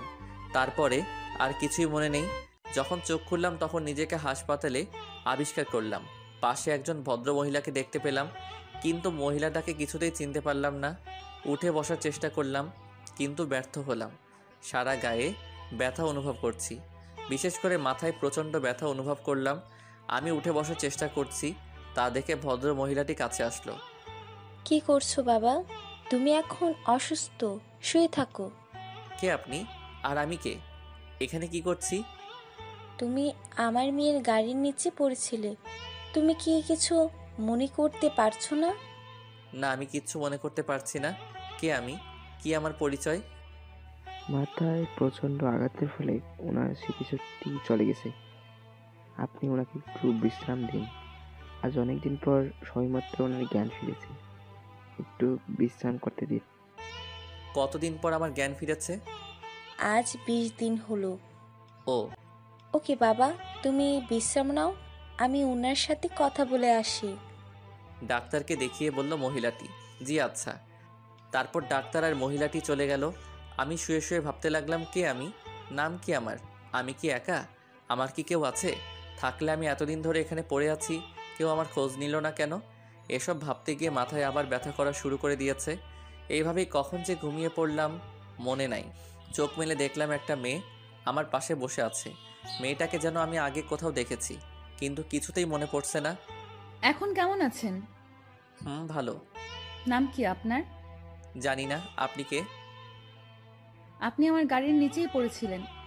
ও, আচ্ছা, আপনার কি কিছুই মনে পড়ছে না? না। ওকে, সমস্যা নেই। আমি হিমি। আপনি? মেয়েটি আমার দিকে এক হাত বাড়িয়ে, আমি কিছু না বলে শুধু মুচকি হাসি দিলাম। মেয়েটার কাণ্ড দেখে আমার অনেক হাসি পাচ্ছে। ও সরি, আপনি তো আপনার নামই জানেন না। আপনার হাসিটা কিন্তু অনেক সুন্দর। আপনারটাও। আচ্ছা, আমি আপনাকে একটা নাম দেই। মেয়েটা হাসি মুখে বলল, তাই না করতে পারলাম না। কিন্তু কি নাম দেওয়া যায়? আচ্ছা, আমার একটা পছন্দের নাম আছে, ওইটাই রাখবো। আপনার যা ইচ্ছা। আচ্ছা, অভি রাখলে কেমন হয়? ভালোই তো। আপনার পছন্দ হয়েছে? হুম। কি একটু একটু কথা বলছেন? যা জিজ্ঞেস করি শুধু তারই রিপ্লাই দিচ্ছেন। আপনার কিছু জিজ্ঞাসা করার নেই? তাহলে জিজ্ঞেস করেন, কি জিজ্ঞেস করবেন? আমার পরিচয়। উফ, থাকেন আপনি আপনার পরিচয় নিয়ে। মেয়েটি রেগে চলে গেল। বুঝতে পারছি না হিমি হঠাৎ এত রেগে চলে গেল কেন, আল্লাহই জানেন। কিছুক্ষণ এভাবে শুয়ে রইলাম। হিমি যতক্ষণ ছিল ততক্ষণ ভালোই লাগছিল, যদিও মেয়েটি বেশি কথা বলে।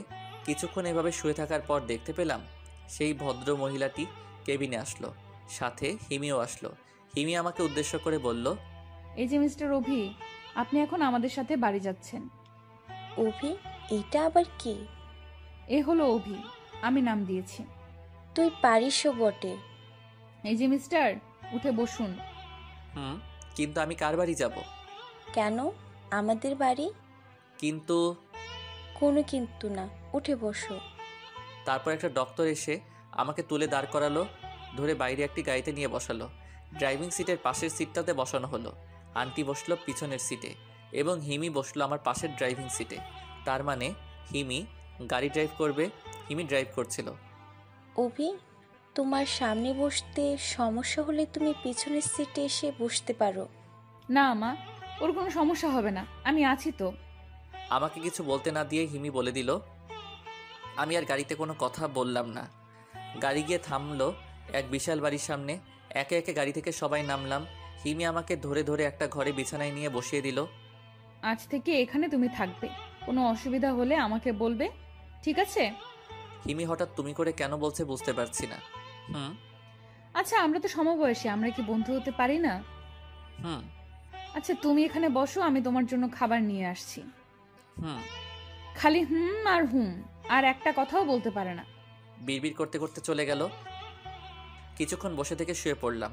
কিছুক্ষণ পর হিমি খাবার নিয়ে এলো। আমি সেগুলো থেকে কিছু খাবার খেয়ে নিলাম। তারপর হিমি আমাকে কিছু ওষুধ খাইয়ে দিয়ে চলে গেল। আমি শুয়ে শুয়ে ভাবতে লাগলাম, হিমি মেয়েটা সত্যি খুব ভালো। অল্পতেই মানুষকে আপন করে নেয়, আমারও অনেক কেয়ার করে। ও যদি পাশে থাকে তাহলে ভুলেই যাই যে আমার একটা অতীত আছে। কিন্তু কি সেই অতীত? আমি কে? এখানে বা কি করে এলাম? আমার কি কোনো আত্মীয় স্বজন আছে? তাহলে তারা কেন আমাকে খুঁজছে না? এসব ভাবতে ভাবতেই আবার মাথাটাই ঝিমঝিম করছে। কখন যে ঘুমিয়ে পড়লাম মনে নেই। 6 মাস পর, এই 6 মাসে অনেক কিছু পাল্টে গেছে। হিমি আর আমার মাঝেকার বন্ধুত্বটাও অনেক ঘনিষ্ঠ হয়ে গেছে। আমারটা না হয় বাদই দিলাম, হিমি আমাকে এক মুহূর্তের জন্য আড়াল করতে চায় না। হিমির পরিচয়টা দিয়ে দেই। হিমি হলো পরিবারের একমাত্র মেয়ে। হিমির আপন বলতে একমাত্র মা ছাড়া আর কেউ নেই। হিমি এখন ইন্টার 2য় বর্ষে লেখাপড়া করছে। পরিচয় পর্ব শেষ। এখন আমার কথায় আসা যাক। বাড়িতে সারাদিন শুয়ে বসে কাটাতে হয়। এখন আমার স্মৃতিগুলো আমাকে আরও বেশি তাড়া করে বেড়ায়, কিন্তু কিছুতেই মনে করতে পারি না কে আমি। এসব ভাবতে ভাবতে কখন যে ঘুমিয়ে পড়লাম মনে নেই। রাস্তা দিয়ে একা হাঁটছিলাম। এই হিমু। কেউ একজন পিছন থেকে ডাক দিল। পিছনে তাকিয়ে দেখলাম হিমি আমাকে ডাকছে। কিন্তু হিমি আমাকে হিমু বলে কেন ডাকবে? হিমুকে? এই হিমু, তোমাকেই বলছি। কথা বলার চেষ্টা করছি, কিন্তু কেন জানি শত চেষ্টা করেও কথা বলতে পারছি না। কবে ফিরবে তুমি? কতদিন ধরে তোমার অপেক্ষায় আছি। আর রাগ করে থেকো না, ফিরে এসো। হিমি আমাকে দূর থেকে এগুলো বলছে। এক পাও নড়ছে না। অনেক চেষ্টা করেও কোনো কথা বলতে পারছি না। আস্তে আস্তে হিমি অদৃশ্য হয়ে গেল। হিমি অদৃশ্য হয়ে যাওয়ার সাথে সাথে আমি যেন কথা বলার শক্তি ফিরে পাচ্ছি। হিমি? সারা শরীরে বিন্দু বিন্দু ঘাম ঝরতেছে। তার মানে আমি স্বপ্ন দেখছিলাম। ওইদিকে আন্টি আর হিমি আমার চিৎকার শুনে ঘরে চলে এসেছে। হিমি আমার পাশে এসে বসলো। হিমুকে? আমি কি করে বলবো হিমুকে? আমি তো এই নামেই প্রথমবার শুনলাম। তাহলে তুমি আমাকে এই নামে ডাকতেছিলে কেন? আমি কখন তোমাকে এই নাম ধরে ডাকছি? এই তো কিছুক্ষণ আগে।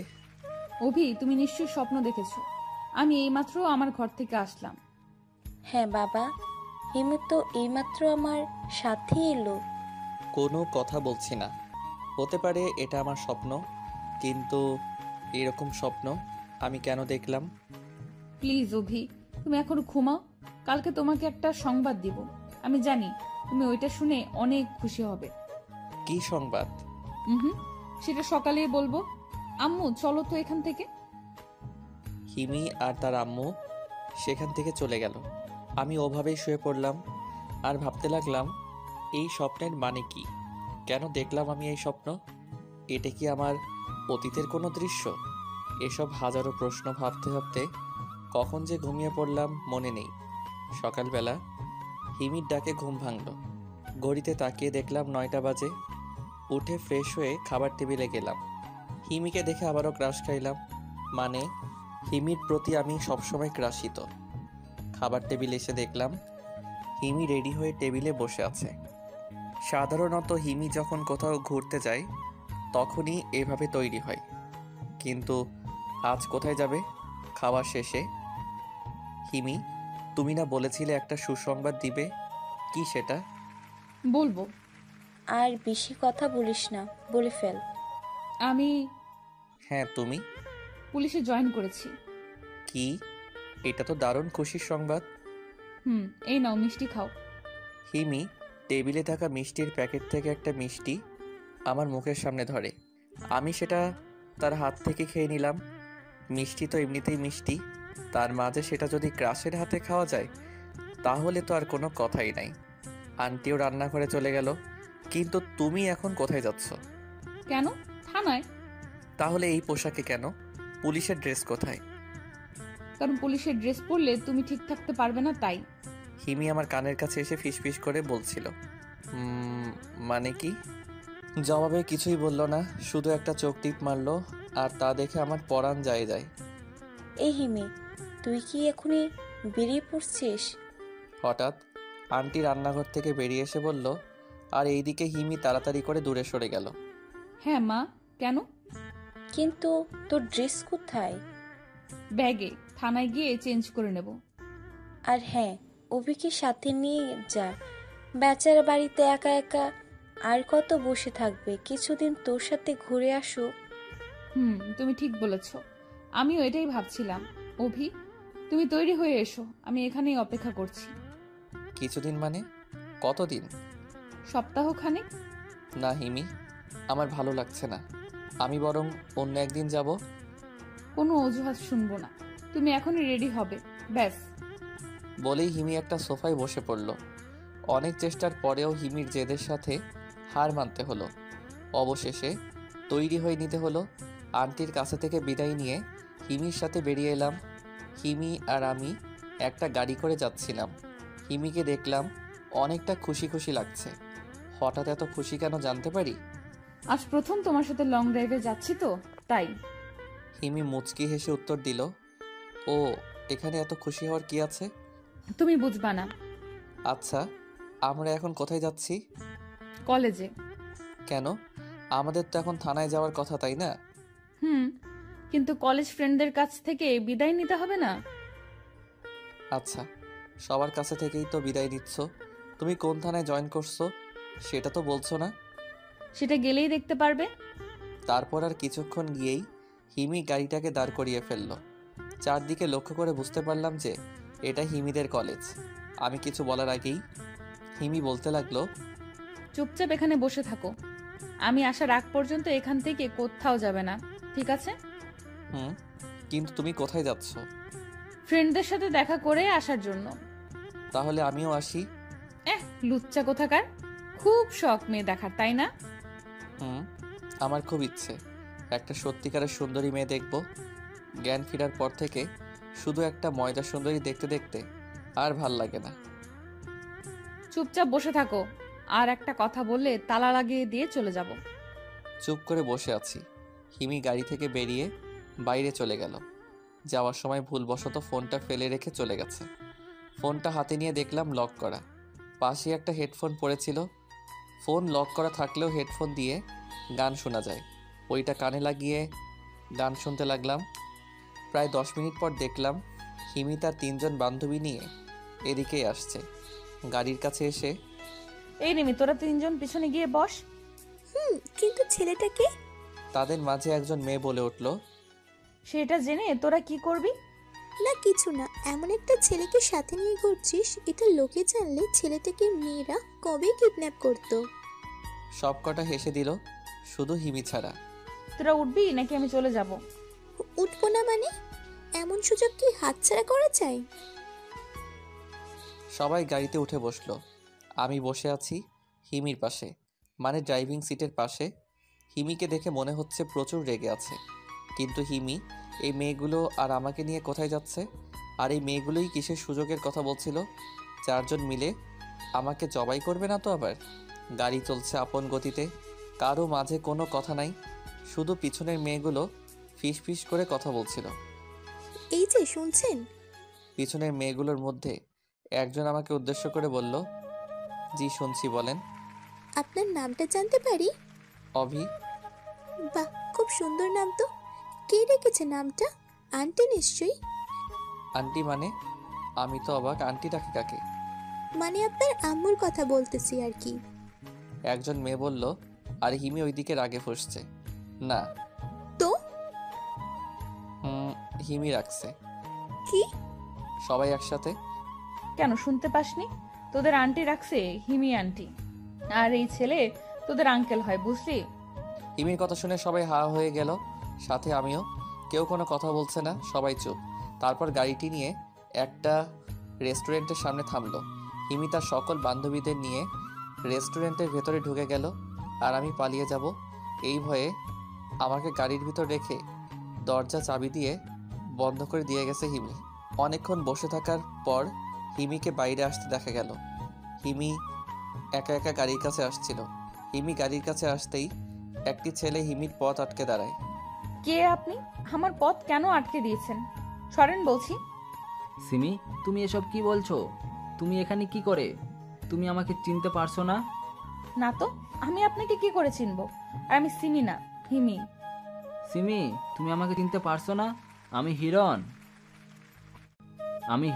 তোমার। কিছু বলতে না দিয়ে হিমি আটকে দিল। দেখেন, আপনি কে আমি চিনি না। আপনার নিশ্চয়ই কোথাও ভুল হচ্ছে। আমি হিমি। আমি আপনাকেই বা সিমি নামের কাউকে চিনি না। সিমি, তুমি। হিমি লোকটিকে আর কিছু বলতে দিল না।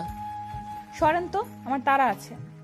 হিমি লোকটিকে ধাক্কা দিয়ে সরিয়ে গাড়ির কাছে চলে আসলো। হিমি গাড়ির দরজা খুলে গাড়িতে ঢুকে পড়ল। তাই ছেলেটি আমাকে কিংবা আমি ছেলেটাকে কেউ কাউকে দেখতে পারলাম না। হিমি গাড়ি ড্রাইভ করছিল। ছেলেটি কে ছিল? চিনি না। সিমি সিমি বলে আমার মাথা খেয়ে নিচ্ছিল। ও, ছেলেটি হয়তো পাগল, তাই না? হয়তো, না হলে আমাকে সিমি বলতে যাবে কেন?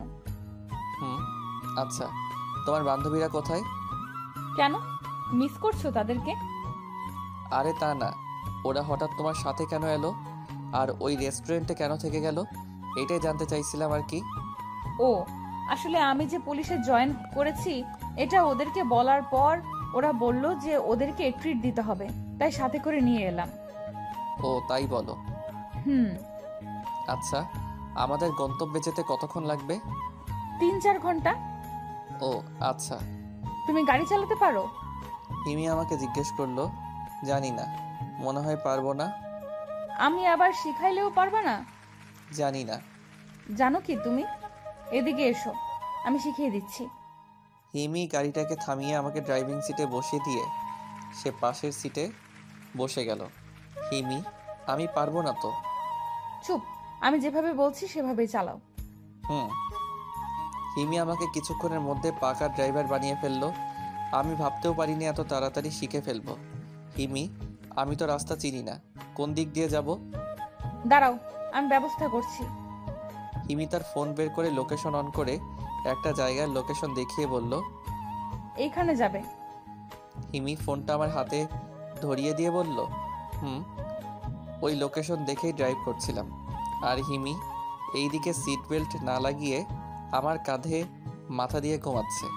ঘুমন্ত অবস্থায় হিমিকে খুব মায়াবী লাগছিল, তাই আর ঘুমের মাঝে বিরক্ত করিনি। প্রায় 2 ঘন্টা পর লোকেশনে দেখাচ্ছে আমরা কাছেই চলে এসেছি। তাই হিমিকে ডাকতে লাগলাম, হিমি। হুম, বলো। একবার ডাক দিতে উঠে পড়লে। তুমি ঘুমাওনি? না তো। তাহলে এতক্ষণ ওভাবে শুয়েছিলে কিভাবে? ঘুম পাইনি? তোমার কাঁধে মাথা রেখে তো আমি ঘন্টার পর ঘন্টা না ঘুমিয়ে কাটিয়ে দিতে পারি। তাই? হুম। আমরা তো প্রায় এসে পড়েছি। তোমার ফোনের লোকেশন বলতেছে। হুম, গাড়ি থামাও। কেন? এমনি থামাও। ওকে। রাস্তার একপাশে গাড়িটাকে দাঁড় করিয়ে ফেললাম। বাইরে যাও তো একটু। কিন্তু কেন? এই ড্রেসে যাওয়া যাবে না, পুলিশের পোশাক পরতে হবে, তাই ড্রেস চেঞ্জ করব। তাই বলে গাড়িতে? আচ্ছা, তুমি বাইরে না গেলেও সমস্যা নাই, আমি এভাবেই চেঞ্জ করছি। না না থাক, আমি বাইরে যাচ্ছি। বাইরে যাব এমন সময় হিমি আমার হাত ধরে টান দিয়ে আবার ভিতরে নিয়ে আসলো। কি করছো কি? ছাড়ো। না, এখন আর ছাড়াছাড়ি নাই। কেন? আই লাভ ইউ অভি।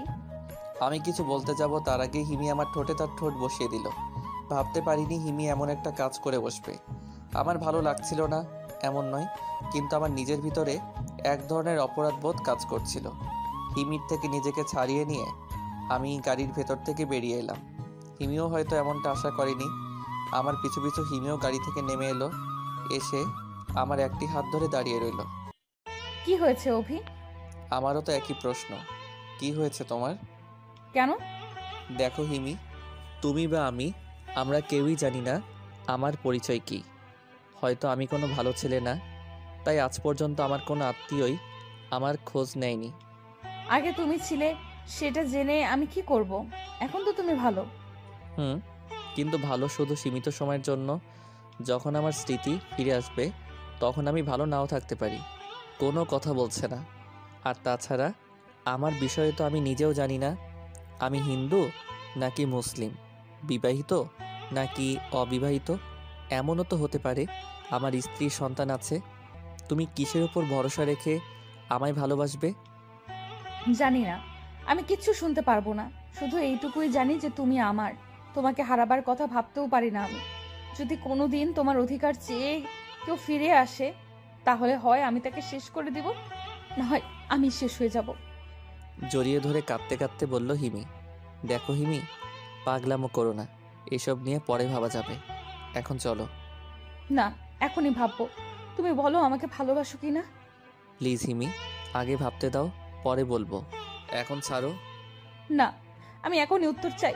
বলো, আমাকে ছেড়ে কোথাও চলে যাবে না তো? আচ্ছা, আমি তোমাকে ছেড়ে কোথাও যাব না। এবার হলো? সত্যি? সত্যি। এখন আমাকে ছেড়ে যাও তো, ড্রেস চেঞ্জ করে এসো। আচ্ছা, তুমি এখানেই দাঁড়াও, আমি এক্ষুনি তোমাকে ডেকে নিব। অনেকক্ষণ ধরে দাঁড়িয়ে রইলাম, কিন্তু ডাকার কোনো নামগন্ধই নেই। কি করছে এতক্ষণ গাড়ির ভিতর কে জানে। প্রায় আধা ঘন্টা পর হিমির ডাক শুনতে পেলাম। অভি, দেখো তো পুলিশের সাজে কেমন লাগছে আমাকে। পিছন থেকে হিমি ডাক দিল। পিছনে ফিরে হিমিকে দেখা মাত্রই আমার চোখ মুখ অন্ধকার হয়ে আসছে। আমার মনে হচ্ছে হিমিকে এই সাজে আমি আগে কোথাও দেখেছি, কিন্তু হিমি তো এই পোশাক প্রথম পরল। তাহলে এমন কেন মনে হচ্ছে আমার? এসব ভাবতে ভাবতে কখন মাটিতে পড়ে গেছি মনে নেই। হিমু, এই হিমু, খুঁজে বের করো আমায়। এখানে আমি একা, খুব কষ্ট হচ্ছে আমার। বুঝতে পারছি না আমি মুখ দিয়ে কথা কেন বলতে পারছি না, হাঁটতেও তো পারছি না। হিমু, আমাকে বাঁচিয়ে নাও, আমি তোমার হয়ে বাঁচতে চাই। হিমি এক হাত আমার দিকে বাড়িয়ে, কিন্তু আমি তো কোনো কথাই বলতে পারছি না। এমনকি আমি এই জায়গা থেকে নড়তেও পারছি না যে হিমির হাতটুকু গিয়ে ধরবো। অন্যদিকে একটা ট্রাক হিমির দিকেই আসছে। হিমি ওই দিকে না তাকিয়ে আমার দিকেই হাত বাড়িয়ে দাঁড়িয়ে আছে। আমি শত চেষ্টা করেও হিমিকে সরে যেতে বলতে পারছি না, এমনকি হাত দিয়ে ইশারা পর্যন্ত করতে পারছি না। অন্যদিকে ট্রাকটা হিমির কাছেই চলে এসেছে। হিমিকে ট্রাকটা ধাক্কা দিয়ে ছিটকে ফেলে দিয়েছে। হিমি বুঝতেই পারিনি যে আমি এতক্ষণ হাসপাতালের বিছানায় শুয়েছিলাম। সারা শরীরে বিন্দু বিন্দু ঘাম ঝরছে, আশেপাশে কাউকে দেখতে পারছি না। আমি কি সত্যি স্বপ্ন দেখছিলাম? হিমি ঠিক আছে তো? না আমাকে হিমির কাছে যেতেই হবে? কিন্তু হিমি কোথায়? কেবিনে কেউ নেই। আমি কেবিন থেকে বেরিয়ে হিমিকে খুঁজতে লাগলাম। খুঁজতে খুঁজতে আইসিইউ পেরিয়ে গেলাম, কিন্তু হিমির দেখা পেলাম না। হঠাৎ মনে হলো আমি আইসিইউতে হিমিকে দেখলাম। আবার ভালো করে দেখার জন্য যেই পিছনে যাব, তখনই অভি, তুমি এখন কি করছো? তুমি তো অসুস্থ। আন্টি সামনে থেকে বলে উঠল, না মানে এমনি। আচ্ছা আন্টি, হিমি কোথায়? তুমি তাকে দেখে অজ্ঞান হয়ে গিয়েছিলে, তাই সে তোমার সামনে আসতে চাচ্ছে না। হিমি এখন কোথায়? ও, বাইরে দাঁড়িয়ে আছো কেন? তুমি যাও, আমি তোমার ছুটি নিয়ে আসছি। আচ্ছা। তারপর আর পিছনে না গিয়ে চলে গেলাম বাইরে। দেখলাম হিমি গাড়িতে হেলান দিয়ে দাঁড়িয়ে আছে। অন্যদিকে তাকিয়েছিল বলে আমাকে দেখতে পাইনি। এখনও সেই পুলিশের ড্রেস পরে আছে। আমি পেছন থেকে গিয়ে তার কাঁধে হাত দিলাম। হিমি। হিমি চমকে গিয়ে আমার দিকে তাকালো। আমি ওর চোখে স্পষ্ট পানি দেখতে পেলাম। এই কি, তোমার চোখে পানি কেন? হিমির চোখের পানি মুছতে মুছতে বললাম। কিছু না বলে আমাকে জড়িয়ে ধরে আসে আর কেঁদেই যাচ্ছে। এই হিমি, কি হয়েছে তোমার? আমার কিছুই হয়নি। তোমার কি হয়েছে সেটা বলো। আমাকে পুলিশের ড্রেসে তুমি দেখতে কেন পারো না? হিমি এখনো জড়িয়ে ধরে কেঁদেই যাচ্ছে। আসলে আমি নিজেই জানি না মাঝে মাঝে আমার কি হয়। আমার বারবার মনে হচ্ছে আমি তোমাকে আগেও এই পোশাকে দেখেছি, কিন্তু কোথায় যে দেখেছি সেটাই মনে করতে পারছি না। কিন্তু এটা কি করে সম্ভব? আমি তো আজ প্রথম পুলিশের ড্রেস পরলাম। তাহলে তুমি আমাকে আগে কি করে দেখে থাকবে? হিমি মাথা উপরে তোলে। আমি জানি না, কিচ্ছু মনে করতে পারছি না। আমি এক পা পিছনে গিয়ে বললাম, অভি, আমার খুব ভয় করছে। আমার মনে হচ্ছে আমি তোমাকে হারিয়ে ফেলবো। আমি কোনো কথা বলতে পারছি না, কারণ এর কোনো উত্তর আমার জানা নেই। হয়তো হিমি ঠিকই বলছে। সিমিমা, তুই এখানে? আজ কতদিন ধরে তোকে আমরা সবাই খুঁজে চলেছি। হঠাৎ একজন মধ্যবয়স্ক লোক এসে হিমিকে সিমি বলে ডাকতে শুরু করলো। কি বলছেন এগুলো? কে সিমি? আর আপনিই বা কে? আপনারা আমাকে চিনেনি বা কেন, আর আমাকে খুঁজতেনি বা কেন? সিমিমা, তুই আমাকে চিনতে পারছিস না? আমি তোর বাবা। আমাকে তুই কি করে ভুলে যেতে পারিস? দেখেন, আপনার নিশ্চয়ই কোথাও ভুল হচ্ছে। আমি সিমি না, হিমি। আমি শুধু দেখেই যাচ্ছি, কি বলবো কিছু বুঝতে পারছি না। হিরণ যখন বলেছিল তখন আমি বিশ্বাস করিনি। এখন তো নিজের চোখেও বিশ্বাস করতে পারছি না যে আমারই মেয়ে আমাকেই চিনতে পারছি না। আজব তো, এখন আবার ন্যাকা। হিমিকে আর বলতে দিলাম না। হিমি, এই কান্না ন্যাকা নয়, নিশ্চয়ই লোকটির কোনো মেয়ে হারিয়েছে, তাই তোমাকে হিমি থেকে সিমি বলছে। লোকটির প্রতি মায়া হলো, তাই বললাম। কে আপনি? পেছন থেকে আন্টি বলে উঠল, তাই লোকটিও পিছনে ফিরল। তুমি? আন্টি অবাক হয়ে বলে উঠল, রিহিতা, তুমি? লোকটিও আন্টিকে দেখে বলে উঠল। হিমি, গাড়িতে উঠ। আন্টি বলেই গাড়িতে উঠে বসলো। রিহিতা প্লিজ একটু শোনো রিহিতা। লোকটি গাড়ির কাছে যেতে চাইল। হিমি লোকটির পথ আটকে দাঁড়ায়। দেখেন, অভদ্রতার একটা সীমা আছে। আমার আম্মুকে নাম ধরে ডাকার সাহস আপনি কোথায় পেলেন? হিমি, বললাম না অভিকে নিয়ে চলে আসতে? আন্টি হিমিকে রাগ দেখিয়ে বলল। হিমি আর কিছু না বলে আমাকে নিয়ে গাড়িতে উঠে বসলো। লোকটিও আর কিছু বলল না। হয়তো হিমির কথায় লোকটি অনেক আঘাত পেয়েছে। হিমি গাড়ি ড্রাইভ করছিল। আমি একটা জিনিস কিছুতেই বুঝতে পারছি না, এখানে হচ্ছেটা কি? হিমিকে সিমি উপাধি দেওয়া, আমাকে বারবার একই স্বপ্নে হিমু উপাধি দেওয়া, কিন্তু আসলে কে এই হিমু আর সিমি? ওদের সাথে কি আমার আর হিমির কোনো সম্পর্ক আছে? আমার না হয় স্মৃতি হারিয়েছে, কিন্তু হিমি তো ঠিক আছে। তাহলে ও কেন এসবের কিছু বুঝতে পারছে না? এসব হাজারো প্রশ্ন খুঁজতে খুঁজতে প্রায় 2 ঘন্টা পর হিমিদের বাসায় গিয়ে পৌঁছালাম। হিমির যে থানায় চাকরি হয়েছিল তার পাশে গিয়ে অজ্ঞান হয়েছিলাম বলে পাশে একটা হাসপাতালে আমাকে ভর্তি করা হয়, তাই ফিরতে 2 ঘন্টা লেগেছে। বাড়িতে আসার পরও দেখলাম আন্টির মন খারাপ। কে ওই লোকটি? আন্টিকে নাম ধরে ডাকছিল কেন লোকটি? তারা কি একে অপরকে চিনে? হিমিকেও দেখলাম চিন্তিত। হয়তো হিমিও আমার মতোই এসব ভাবছে। আমরা যে যার ঘরে চলে গেলাম।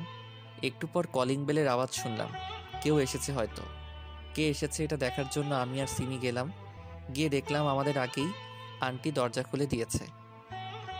আরে, এ তো সেই লোকটি। দাঁড়াও, আগে দেখি কি হয়। সিমি লোকটির কাছে যেতে চেয়েছিল, আমার কথায় দাঁড়িয়ে যায়।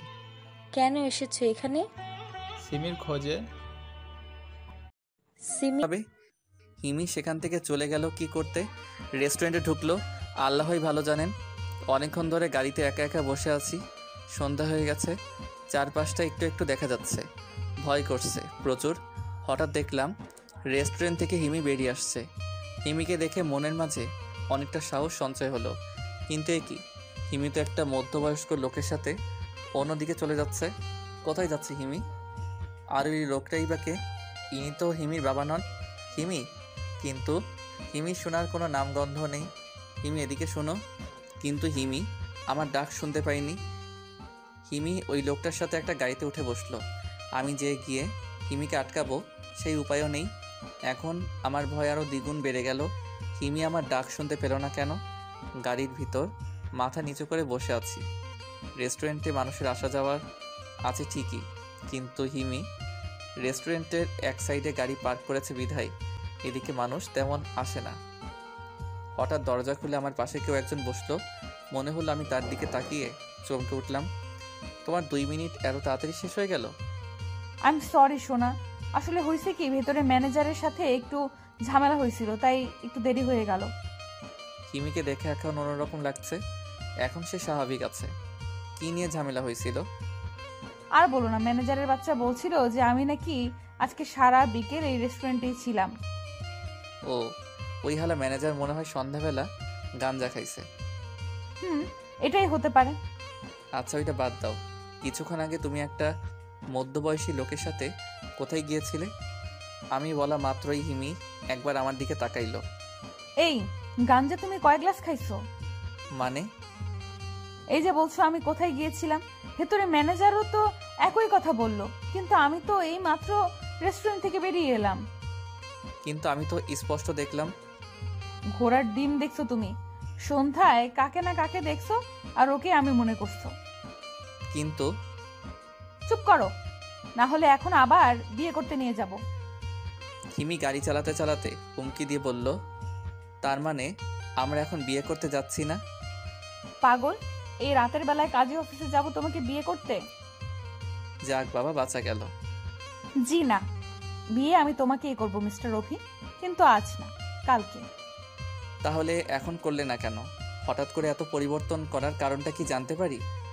বারে, ওইখানে আমরা বিয়ে করে বাড়ি ফিরতে ফিরতে অনেক রাত হয়ে যাবে না? তাহলে আমরা বাসর করব কখন? কি বাসর? তার মানে তোমার আর আমার বাসর হবে? তো বিয়ে করে কি জামাই বউ বসে বসে লুডো খেলবো? হিমি হঠাৎ করে গাড়িটাকে দাঁড় করিয়ে ফেললো। কি হলো? গাড়ি দাঁড় করালে কেন? আরে এত ভয় পাচ্ছ কেন? এখন কিচ্ছু করব না তো। তাহলে গাড়ি দাঁড় করালে কেন? সেই সকালে যে খেয়ে বের হয়েছিলাম, তারপরে তো আর কিছু খাওনি, তাই না? পেটে বারবার গর্জন করতেছে। আমারও। ওয়েট। হিমি পিছনের সিট থেকে কিছু একটা প্যাকেট হাতে নিল। কি এটা? ওই যে বললে না পেটে গর্জন করতেছে, এটাই পারে তোমার পেটের গর্জন কমাতে। এই খাবার তুমি কখন আনলে?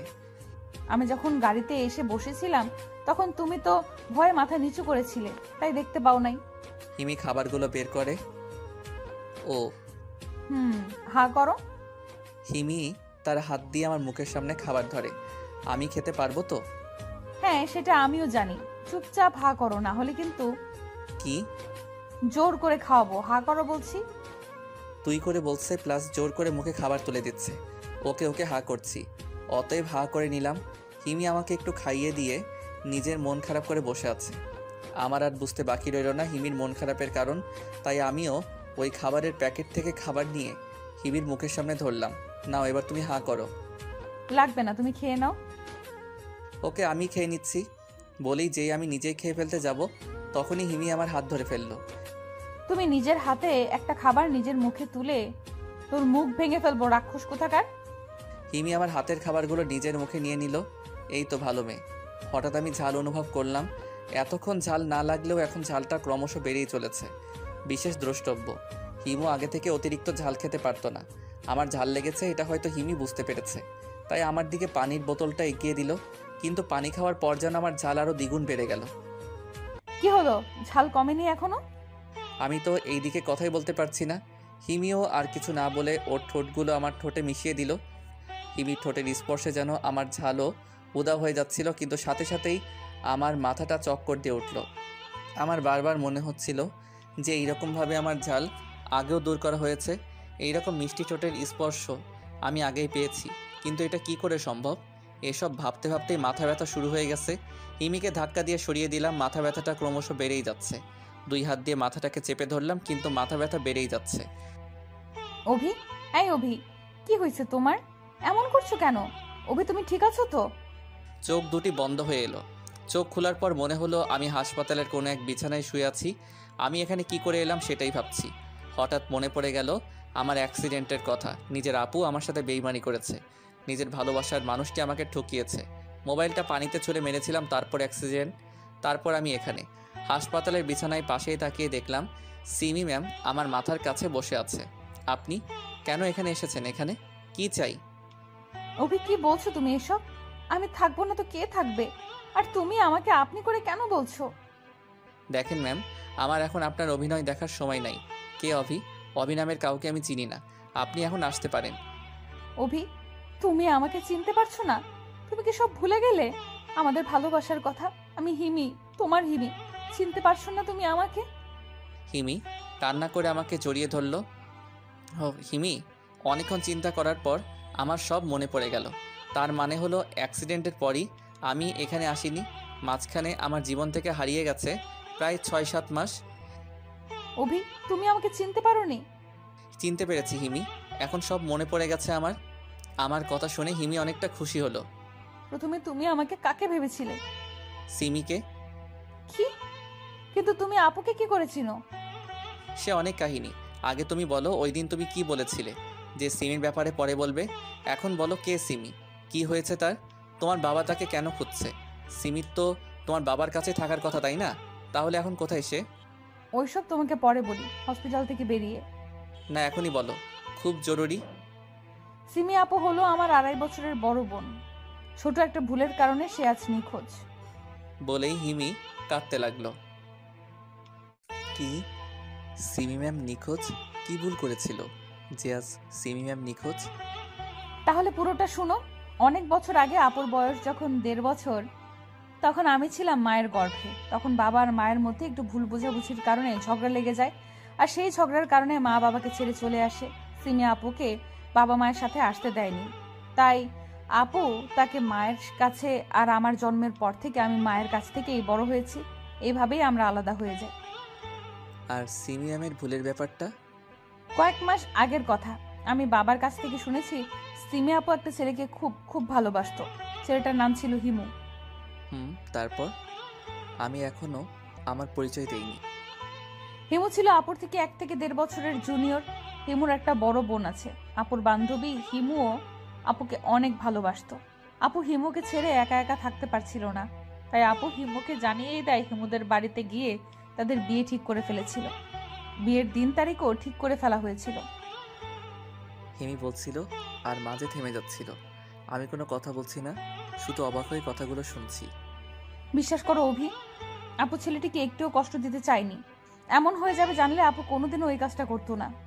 কি হয়েছিল? সিমি আপু আর ওই ছেলেটির বোন মিলে একটু মজা করতে চেয়েছিল। হিমুর বোন রাজি ছিল না, তার ভাই কষ্ট পাবে এই জন্য, কিন্তু সিমি আপু তার বোনকে রাজি করিয়েই নিয়েছিল। কেমন মজা ছিল ওইটা? হিমু জানতো না যে ওই দিন তাদের বিয়ে ছিল। আর সিমি আপু এটা স্পষ্ট জানতো যে হিমু প্রতিদিন একবার হলেও তার সাথে যাবে, আর হিমু গেলেই তার সাথে ড্রামা করবে। তারপর হিমু অনেক কষ্ট নিয়ে যখন বাড়ি ফিরবে, তখন তার বিয়ে দেখে সে চমকে উঠবে আর এর কাছে সাহায্য করবে হিমুর হবু দুলাভাই হিরণ। কি, হিরণ হিমুর হবু দুলাভাই? আসলে হিরণ আর হিমুর বোন দুজন দুজনকে ভালোবাসতো, কিন্তু এই কথাটা কেউই জানতো না, এমনকি হিমুও না। আর হিরণের আর একটা পরিচয় আছে। হিরণ সিমি আপুর চাচাতো ভাই, আর আমি এসব কালকে জানতে পারলাম। আর তাদের মজার ব্যাপারটার কি হলো? তারা তাদের প্ল্যান মতোই মজা করছিল, আর শুধু একটা কাজ তাদের প্ল্যানের সাথে মিলেনি। হিমি আবার থেমে গেল। কি সেটা? হিমু ওই দিন আর বাড়ি ফিরেনি। শুধু ওই দিনই কেন, ওই দিনের পরে হিমু আজ পর্যন্ত বাড়ি ফিরেনি। আপু ওই দিন থেকে বধূ সাজেই তার ভালোবাসার মানুষকে খুঁজতে বেরিয়েছিল। আজ পর্যন্ত আপুরও কোনো খোঁজ খবর নেই। সিমি আপু আর হিমু ওই দিন থেকেই নিখোঁজ। তারা বেঁচে আছে কিনা সেটাও কেউ জানে না। অনেক খোঁজার পরও তাদের খুঁজে পাওয়া যায়নি। হয়তো বোন হারানোর দুঃখে কাঁদছে। আমি হিমির মাথায় হাত বুলিয়ে দিচ্ছি। আমি কি বলবো কিছুই বুঝতে পারছি না। আমি কি এটা বলবো যে আমি সেই পাষাণ হিমু, যে কিনা তার ভালোবাসার মানুষের একটু মজা বুঝতে পারিনি? কত ভালোবাসতো মেয়েটি আমাকে, আর আজ আমার জন্যই সিমি নিখোঁজ। কে জানে কোথায় আছে আমার সিমি। কিন্তু তুমি কি করে আপুকে জানো? আমি কোনো কথা বলতে পারছি না, মনে হচ্ছে স্তব্ধ হয়ে গিয়েছি। কি হলো বলছো না যে? সিমি আবার বলে উঠল, আমি সেই হিমু, হিমান্ত হিমু। আমার কথা শোনা মাত্রই হিমি আমার থেকে দূরে সরে গেল। তো তুমি সেই হিমু? মাথা নিচু করে বললাম। তাহলে তুমি এখানে কি করে? সিমি সেই মজাগুলোকে আমি বুঝতে পারিনি, তাই থানা থেকে বেরিয়ে রাস্তায় এসে আপুকে ফোন দিই। কিন্তু আমি আপুর মজাটা বুঝতে পারিনি, তাই ফোনটা ওইখানেই ফেলে দিই। আর মন খারাপ থাকার কারণে তোমার গাড়ির হর্ন শুনতে পাইনি।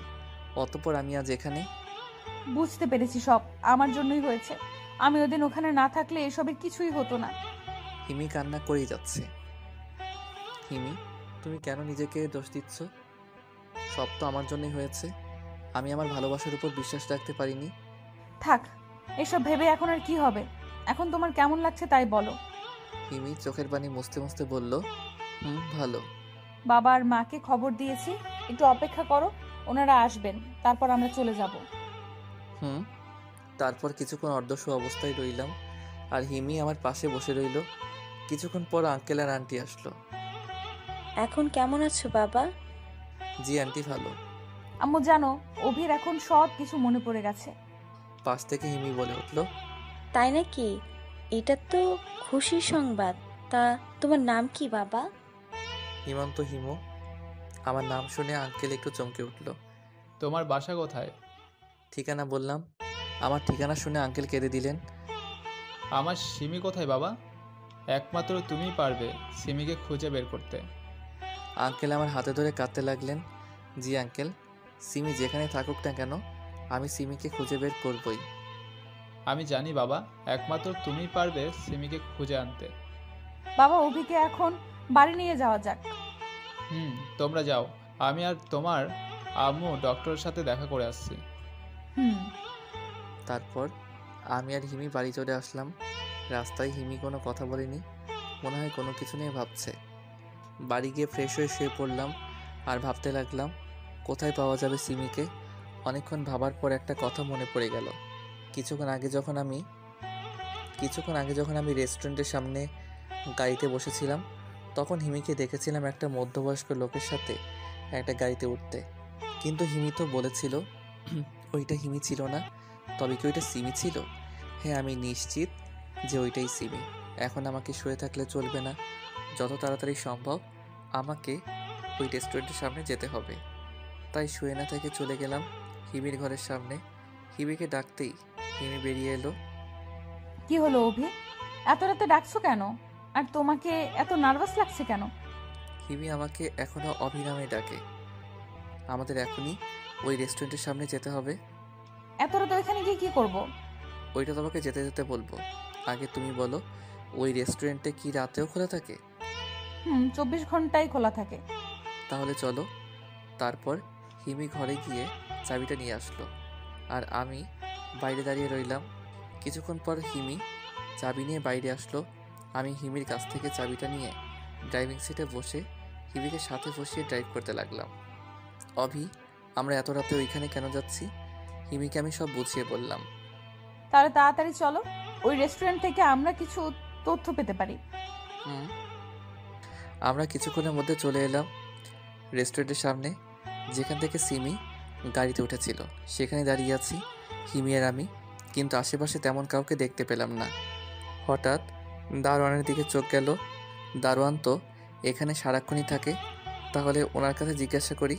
কিন্তু সমস্যা হলো এর ভেতরে প্রতিনিয়ত শত শত মানুষ আনাগোনা করে, উনি চিনবেন তো? তখনই মনে পড়ল হিমি তো সাথেই আছে। দারোয়ানের কাছে গেলাম। চাচা, আপনি তো এখানে সারাক্ষণই থাকেন, তাই না? না বাবা, আমার ডিউটি তো বিকেল 5টা থেকে।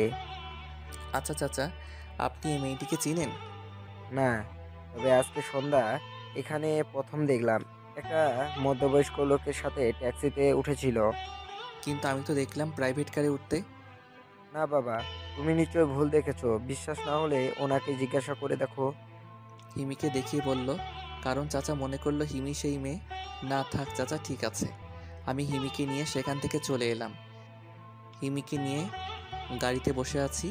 এখান থেকে কিছুই জানতে পারলাম না, কি করব এখন কিছুই বুঝতে পারছি না। এখন কি করবে? এখান থেকে তো তেমন কিছুই জানতে পারিনি। আমি কিচ্ছু ভাবতে পারছি না, কি করব, কোথায় যাব কিছুই বুঝতে পারছি না। আমিও কিছু বুঝতে পারছি না অভি, কি করে খুঁজবো আপুকে? কোথায় খুঁজবো? হিমি আমার কিছু মনে পড়তে চাইছে, কিন্তু কেন যেন মনে করতে পারছি না। মনে করার চেষ্টা করো অভি। তুমি গতকাল পুলিশ হয়ে জয়েন করতে যাওয়ার সময় আমি জ্ঞান হারিয়ে ফেলেছিলাম, তাই না? তারপর আমাকে কোন হাসপাতালে নিয়ে গিয়েছিলে? সেখানে আবার নিয়ে যেতে পারবে? কিন্তু সেখানে গিয়ে কি হবে? আগে চলো, তারপর গিয়ে বলছি।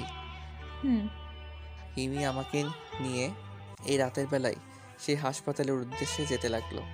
এটাই আমার কাছে থাকা সিমির সর্বশেষ ঠিকানা, কারণ ওই হাসপাতালে আমার জ্ঞান ফেরার পর আইসিইউতে আমি হিমির মতো কোনো একজনকে দেখেছিলাম। আমি নিশ্চিত আমি ভুল কিছু দেখিনি, ওইটা সিমি ছিল। হাসপাতালে পৌঁছাতে পৌঁছাতে প্রায় সকাল হয়ে গেল।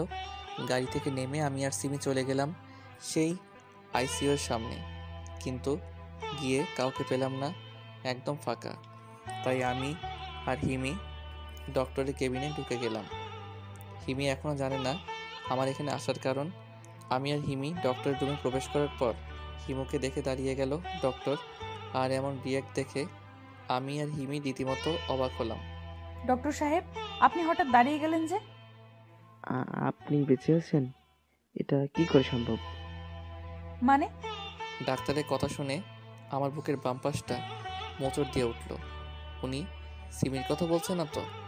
কি বলছেন আপনি? ও বেঁচে থাকবে না তো কি থাকবে? কিন্তু আমি তো। উনি পুরোটা না বলে একটা ফাইল খুলে দেখতে লাগলেন। এটা কি করে সম্ভব? ওনাকে তো এইমাত্র মর্গে রেখে আসা হয়েছে। না সিমির কিছু হতে পারে না। সিমি কোথায়? আমি আর কিছু না বলে বেরিয়ে গেলাম মর্গের খোঁজে। কিছুক্ষণ খোঁজার পর পেয়েও গেলাম। আমার পিছন পিছন হিমিও চলে এলো। দেখলাম একটা লোক একটা লাশের পাশে বসে আছে। লোকটাকে আমার চিনতে বাকি রইল না। এই সেই লোক যার সাথে আমি সিমিকে গত রাতে দেখেছিলাম। তবে কি ওইটাই সিমির লাশ? আর কিছু ভাবতে পারলাম না। দৌড়ে গেলাম লাশটার কাছে। গিয়ে লাশের মুখ দেখে আমি স্তব্ধ হয়ে গেলাম। কোনো কথা বলতে পারছি না।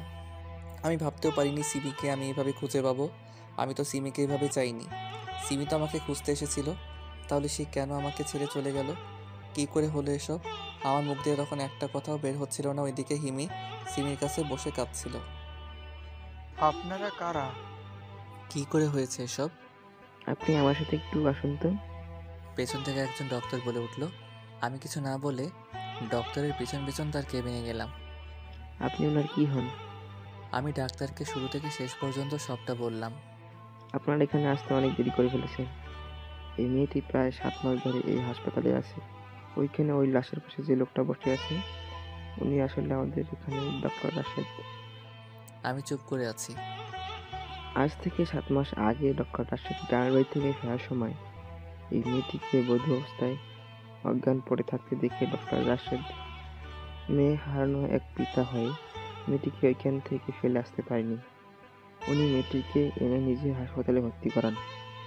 মেয়েটির জ্ঞান ফিরেছে ঠিকই, কিন্তু সব পরীক্ষা নিরীক্ষা করে জানা যায় যে মেয়েটির ব্রেন ক্যান্সার রয়েছে। তাই মেয়েটিকে এখানে রেখেই চিকিৎসা করান। কিন্তু আমরা সবাই জানতাম যে মেয়েটি বাঁচবে না। তবুও ডক্টর রাশেদ হাল ছাড়েনি। বিভিন্ন জায়গায় লক্ষ্য দেখিয়েছেন। তেমনই গতকাল তিনি মেয়েটিকে নিয়ে অন্য একটা বড় হাসপাতালে নিয়ে যেতে চেয়েছিলেন, কিন্তু রাস্তায়। উনি আর কিছু বললেন না। আমি কিছু না বলে সেখান থেকে উঠে আবার মর্গে গেলাম। খুব কষ্ট হচ্ছে সিমির জন্য, যার জন্য সে বাঁচতে চেয়েছিল। মৃত্যুর আগে একটিবারের জন্য তাকে দেখতে পেল না। 1 বছর পর পুকুর পাড়ে বসে আছি। এখনও সিমিকে ভুলতে পারিনি। এখনও সিমির স্মৃতিগুলো খুব মনে পড়ে। আজ হিমির সাথে আমার বিয়ে। ইচ্ছে না থাকা সত্ত্বেও বাড়ির সবার জোরাজোরিতে হিমিকে বিয়ে করতে রাজি হয়েছিল। সিমির বাবা মাও এটাই চান যে হিমির সাথে আমার বিয়েটা হোক। অবশেষে বিয়েটা হয়ে গেল। বাসর ঘরের সামনে দাঁড়িয়ে আছি। নিজের ঘর থাকা সত্ত্বেও ভিতরে যেতে পারছি না। আপু এসে ঘরে ঢুকিয়ে দিয়ে দরজা বাইরে থেকে লাগিয়ে দিয়ে চলে গেল। হিমি বিছানা থেকে উঠে এসে পা ধরে সালাম করে আবার বিছানায় গিয়ে উঠে বসলো। আমিও গিয়ে বিছানায় বসে রইলাম। আমার মুখ থেকে কিছু শোনার আশায় এখনও কিছু বলছে না। পুরনো স্মৃতি মনে রেখে কি হবে অভি? চলো না আমরা নতুন করে জীবন শুরু করি। চুপ করে রইলাম। অভি, তুমি তো বলেছিলে আমাকে ভালোবাসো, তাহলে এখন কেন আমাকে কষ্ট দিচ্ছ? দেখো, একদিন আমিও আপুর মতো ওইভাবে হিমিকে আর কিছু বলতে না দিয়ে তার মুখ বন্ধ করে দিলাম আমার ঠোঁট দিয়ে। হারানোর কষ্ট আমি পরের বার আর পেতে চাই না। এমন কীভাবে কাউকে হারানোর কথা ভাবতে চাই না। প্রায় 1 মিনিট পর হিমি নিজেকে ছাড়িয়ে নিল, সাথে একটা মিষ্টি হাসি দিয়ে জড়িয়ে ধরল। I love you Himu. কি? হিমু? হিমির মুখে হিমু নাম শুনে চমকে উঠলাম। এটা কি হিমি নাকি সিমির আত্মা?